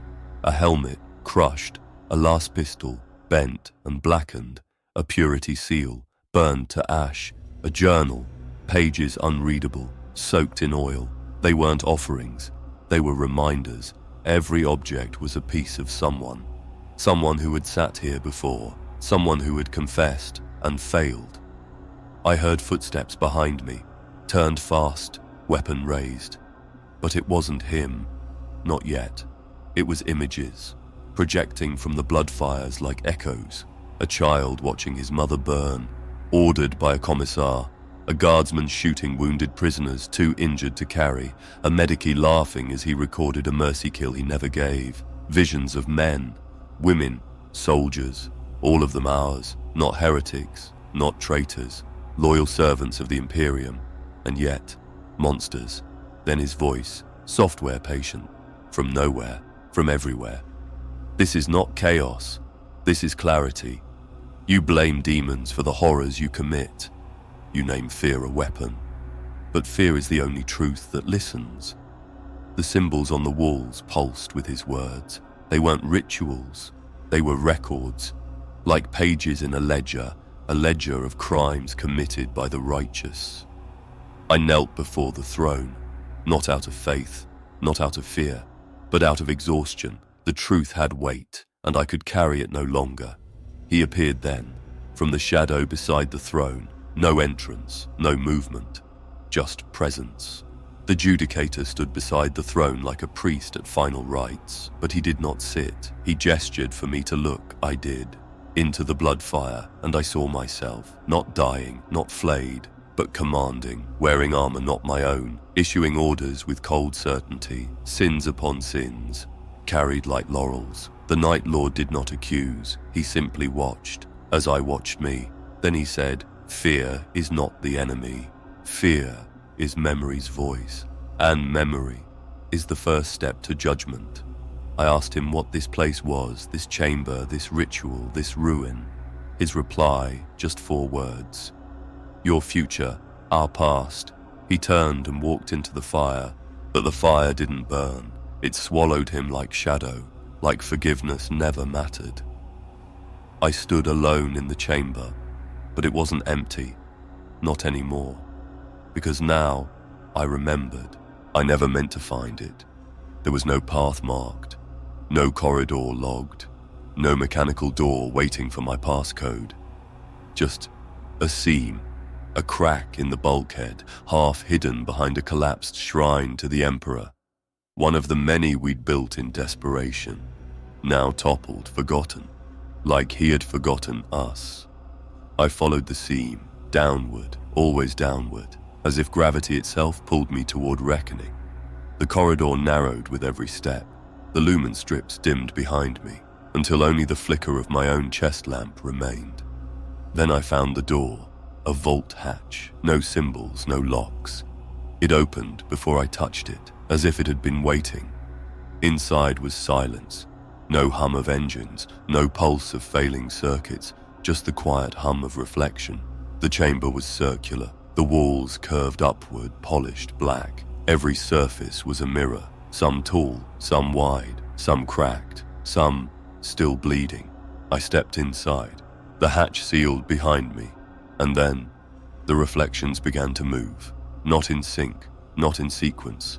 Each one, a version of me, wearing my uniform, holding my weapon, eyes just like mine, but none of them looked back the same way. One wore a commissar's cap, blood on his gloves, smile razor thin. Another stood taller, bulkier, clad in Night Lord's power armor, helmet off, my face beneath it, smiling, confident, predator. Another lay face down, flayed, still breathing, whimpering, skinless lips mouthing something I couldn't hear. I stepped back.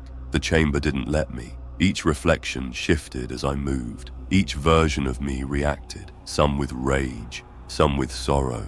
One just laughed until the glass fractured, splintering his face. Then a voice, smooth, deliberate, rolled through the chamber like a tide. "You wear many faces, each shaped by the lie you needed most." I spun, trying to track its origin. No figure, no shadow, just me, everywhere. The Night Lord's voice echoed again. "You believed compliance meant virtue. You believed survival meant purpose. But here, where all masks fall, you see what we always were." The mirrors began to distort. One reflection, me as a child, watching a building burn, hands trembling behind a wall of soldiers. Another, older, falsifying reports, changing data, swearing loyalty to men who deserved none. Another, screaming orders at civilians during evacuation, gun shaking, eyes full of fear, pretending to be courage. None of it was heresy, none of it was treason, all of it was real, and all of it was me. I reached for the mirror directly ahead, touched it, and it rippled like water. The reflection stepped forward, my face, but carved with lightning bolt scars, the mark of Nostraman justice, wearing armor, powerful, righteous, unflinching, a Night Lord, me. He spoke, but it was my voice. This is not who I am. This is who I had to be, to survive. He smiled and answered, so did I. He raised a knife, pressed it against the glass, and cut his own face. The sound was real. Flesh parting, blood running, mirror cracking. I screamed, fell back, turned, but now every mirror was bleeding. Red lines dripping down glass, each reflection distorted. Some flayed, some armored, all of them mine. The voice returned, final now.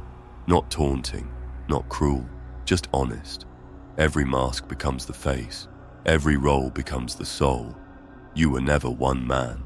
You are all your sins and none of your excuses. I collapsed in the center of the chamber, surrounded by me. No weapon could help, no prayer could save. Only memory remained, and memory is the longest torture of all. When the hatch reopened, there was no light behind it, just fog and the sound of breathing, mine and someone else's.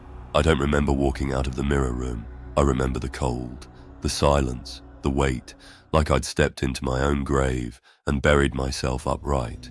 The corridors had changed again. No lights, no edges, just mist, grey-black, rippling like water suspended in air. Footsteps, not mine, not ahead, not behind, all around, every wall, every vent, every surface, every breath. He was here, not watching, not stalking, just waiting. I stopped walking, and the mist parted, revealing a room I had never seen. Or perhaps I had, just from the outside, where it had no door. He stood at the center, back turned, wings carved into the walls behind him, shadows shaped like vengeance, armor dark as a moonless sky, lightning crackling faintly down his greaves and gauntlets, like memory still alive. The Night Lord, the judicator, the one who had judged us from the moment we stepped aboard. I stepped inside, the hatch sealed behind me. Not by force, by ritual, like stepping into a confessional box. He spoke first, not loud, not sharp, just clear. You've seen yourself. Now see me. He turned, and the room dimmed. Not because of his face, but because of what it meant. He didn't wear a helmet. His features were pale, drawn, carved from the same sorrow that birthed Nostramo. Eyes black as coal, but alive with fire. Not rage, not fury, conviction, a voice like stone breaking under pressure. I am not your enemy. I am your consequence. I asked him what he wanted. Why us? Why this? Why now? He stepped closer. Every step echoed with a heartbeat that wasn't mine. This ship once carried justice. Before your Imperium perverted the meaning, before silence replaced accountability, he gestured around us, to the ship, to the dark, to the memories still bleeding from the walls. We were the sword in the night. We judged what others would not, until even the Emperor turned his gaze. A pause. Then he said the words that chilled me more than any flaying, any scream, any purge. I am the last of them, the final Night Lord of the warband Nostraman Vault. They died long ago, but not in vain. He removed a gauntlet, held out a charred fragment of armor, etched upon it, the lightning bolt of the Night Lords, scorched through by a single word. Remember, I carry the creed, not for vengeance, but for clarity. He moved like death incarnate, not swift, not chaotic, but inevitable. He circled me, spoke as a prophet, not a killer. You think fear is cruelty. But fear is the last language the Imperium understands. Not faith, not law, fear. He touched the wall. A mural appeared, not painted, grown from the metal, A city in flames, a child watching, a guardsman turning away, a commissar smiling. I recognized it. I was there. The Night Lord didn't accuse. He merely asked what justice was given. Who answered for what happened? I had no answer. He nodded. Exactly. He returned to the center of the chamber, looked up, then looked into me. Conrad Kurz did not fall to chaos. He fell to truth. And truth once seen cannot be unlived. I whispered, "Is that why you spared me?" He stared through me, not with malice, with certainty. "I spared you because you heard. And now you will speak." He stepped into the fog, and as it closed around him, his final words lingered, not in the air, in my soul. Fear lasts longer than death. And he was gone, but the room did not return to silence, because now the silence was inside me, and it had my voice. The Vox systems had been dead for days, or so we thought.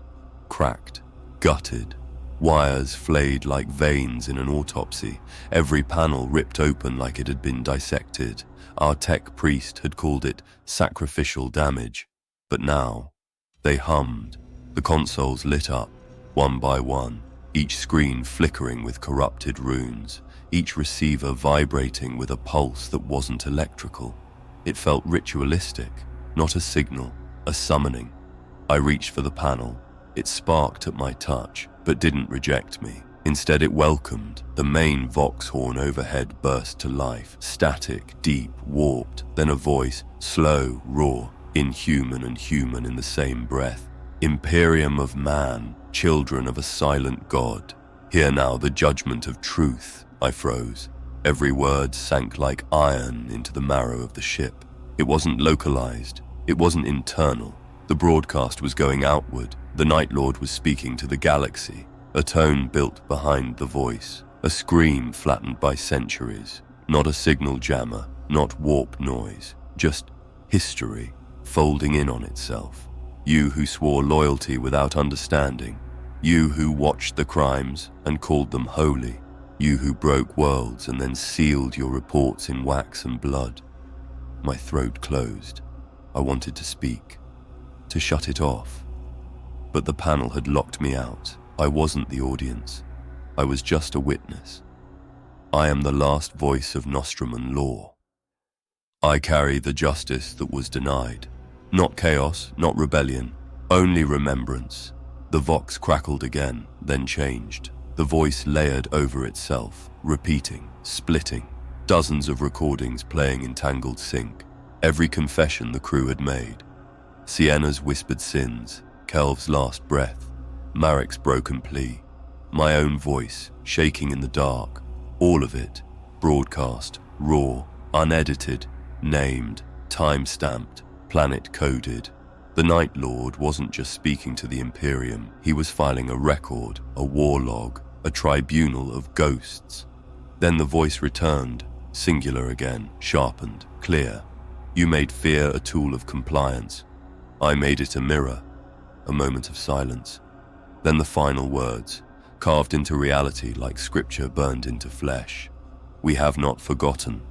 We do not forgive. We are the past you buried and the future you dread. This is your reckoning. And then, nothing. The consoles died.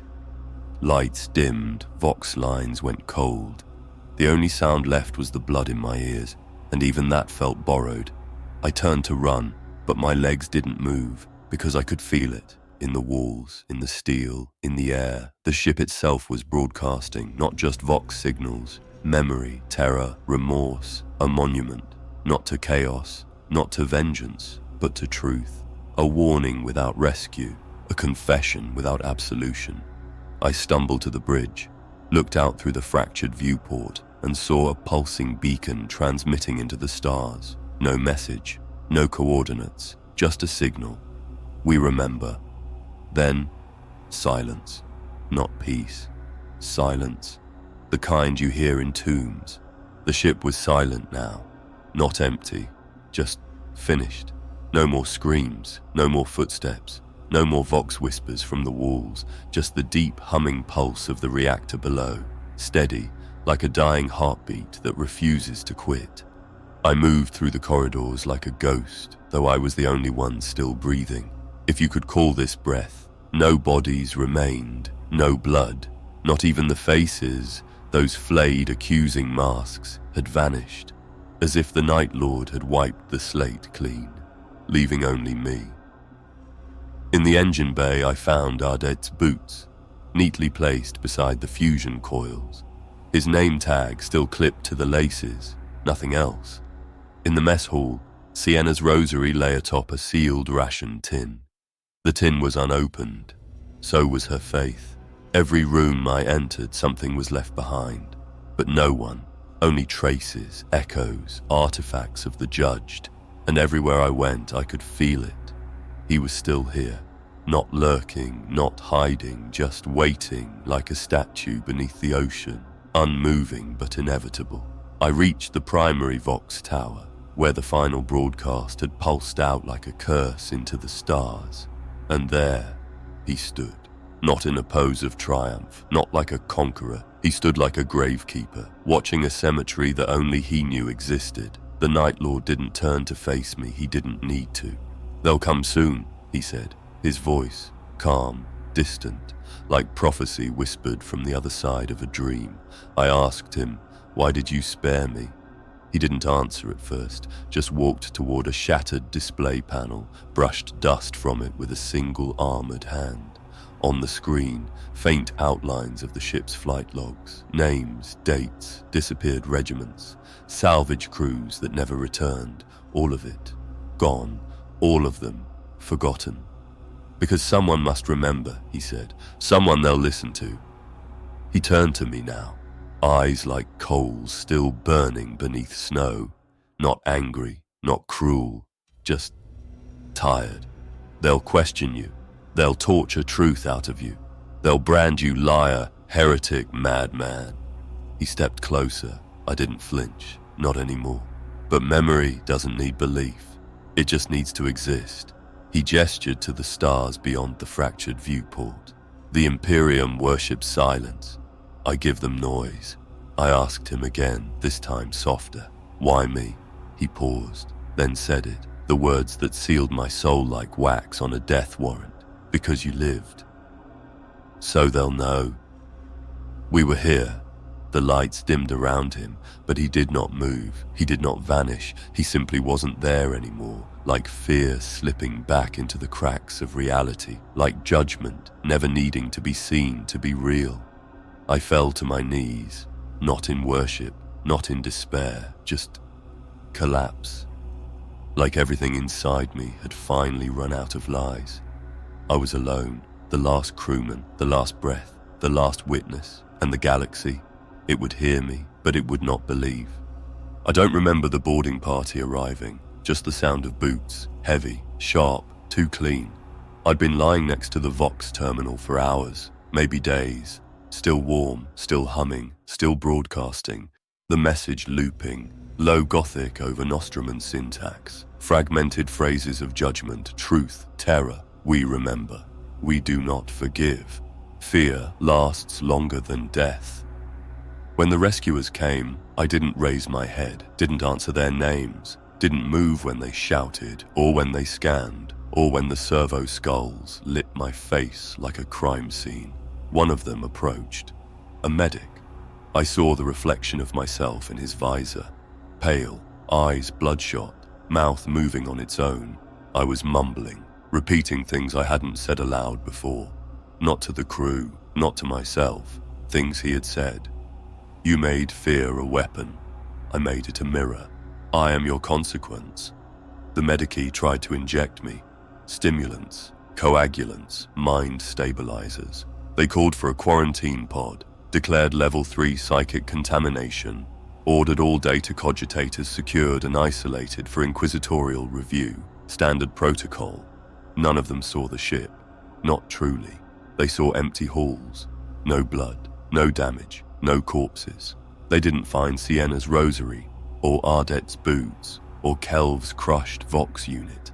The ship was clean, as if it had never been touched, as if we had never been here. But the signal was still transmitting. that they couldn't shut down. Every time they cut power, it rerouted. Every time they tried to jam it, it spiked. One tech adept lost her hearing when it surged directly through her neural jack. Another collapsed, whispering, "He sees you," before his heart gave out. They isolated the chamber, locked it with 5 purity seals, declared it unfit for boarding, but they still took me back to their ship, the Lexa Retaliata, a black ship-class cruiser bound for subsector Tempestus. I don't remember the decontamination, don't remember the restraining harness, only the ceiling lights flickering overhead like a weak heartbeat. They kept asking me questions, name, regiment, mission objective. I told them what happened, every word, every corridor, every voice in the dark. They logged my confession as delusional testimony under condition grey level sanction, filed me as psychotic survivor, unverified trauma event. No one believed me. They recorded me, they studied me, they dismissed me, but they couldn't ignore the signal because it was still transmitting. Days later, I watched them try to triangulate its source again. They stared at the console like it was mocking them. The same phrases repeated every 44 seconds, interlaced with different voices. Always the same message. You knew what you were. Justice is not given, it is taken. There is no redemption. They traced it once to Nostramo's ruins. Impossible. Another time to a fortress moon that no longer exists. Once, it pinged from their own ship's astropathic relay. The Vox adepts panicked, burned incense, filed for exorcism rites, but the signal didn't care. It wasn't interference. It was memory. On the 4th day, they placed me in a glass cell, observation level. 3 guards posted, 1 scribe, 1 psyker. They wanted to ask more questions, but I had none left to give, because I'd already said the only thing that mattered, and they had refused to hear. The Night Lord was right. I lived, so they would know. But knowledge means nothing in a system built on denial. Still, the message plays, over and over, and someone is listening. Somewhere, in the dark between stars, a soul hears those words, and they remember. They put me in a cold room, sterile. Ceramite walls, 1 table, 2 seats, an inquisitorial seal on the door. But it meant nothing to me anymore.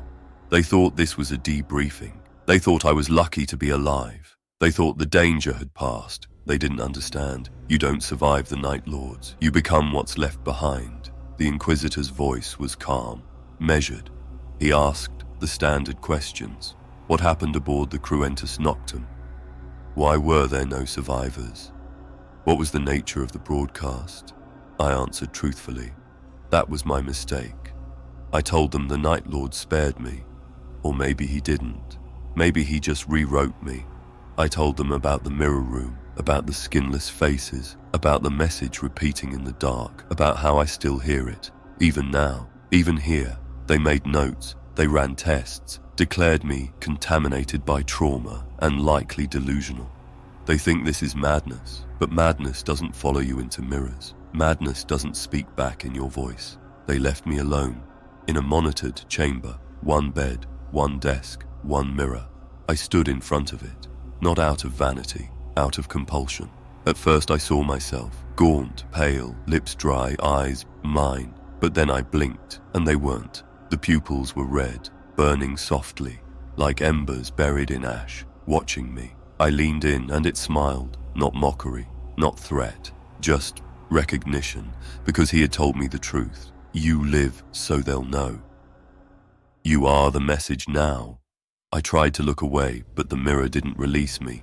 My reflection stayed still when I moved, smiled when I screamed. Then it spoke, my voice, but not mine. There is no justice, only vengeance. The mirror cracked. From the center, a perfect starburst fracture, like something inside wanted out, and deep in the distance, I swear I heard wings. There is no justice but vengeance. You made it to the end. But the story isn't over. The Night Lords don't leave bodies, they leave echoes. If this tale chilled you to the bone, like, share, and subscribe to Voidborn Terrors. Your voice keeps the memory alive. And in the darkness between stars, they're always listening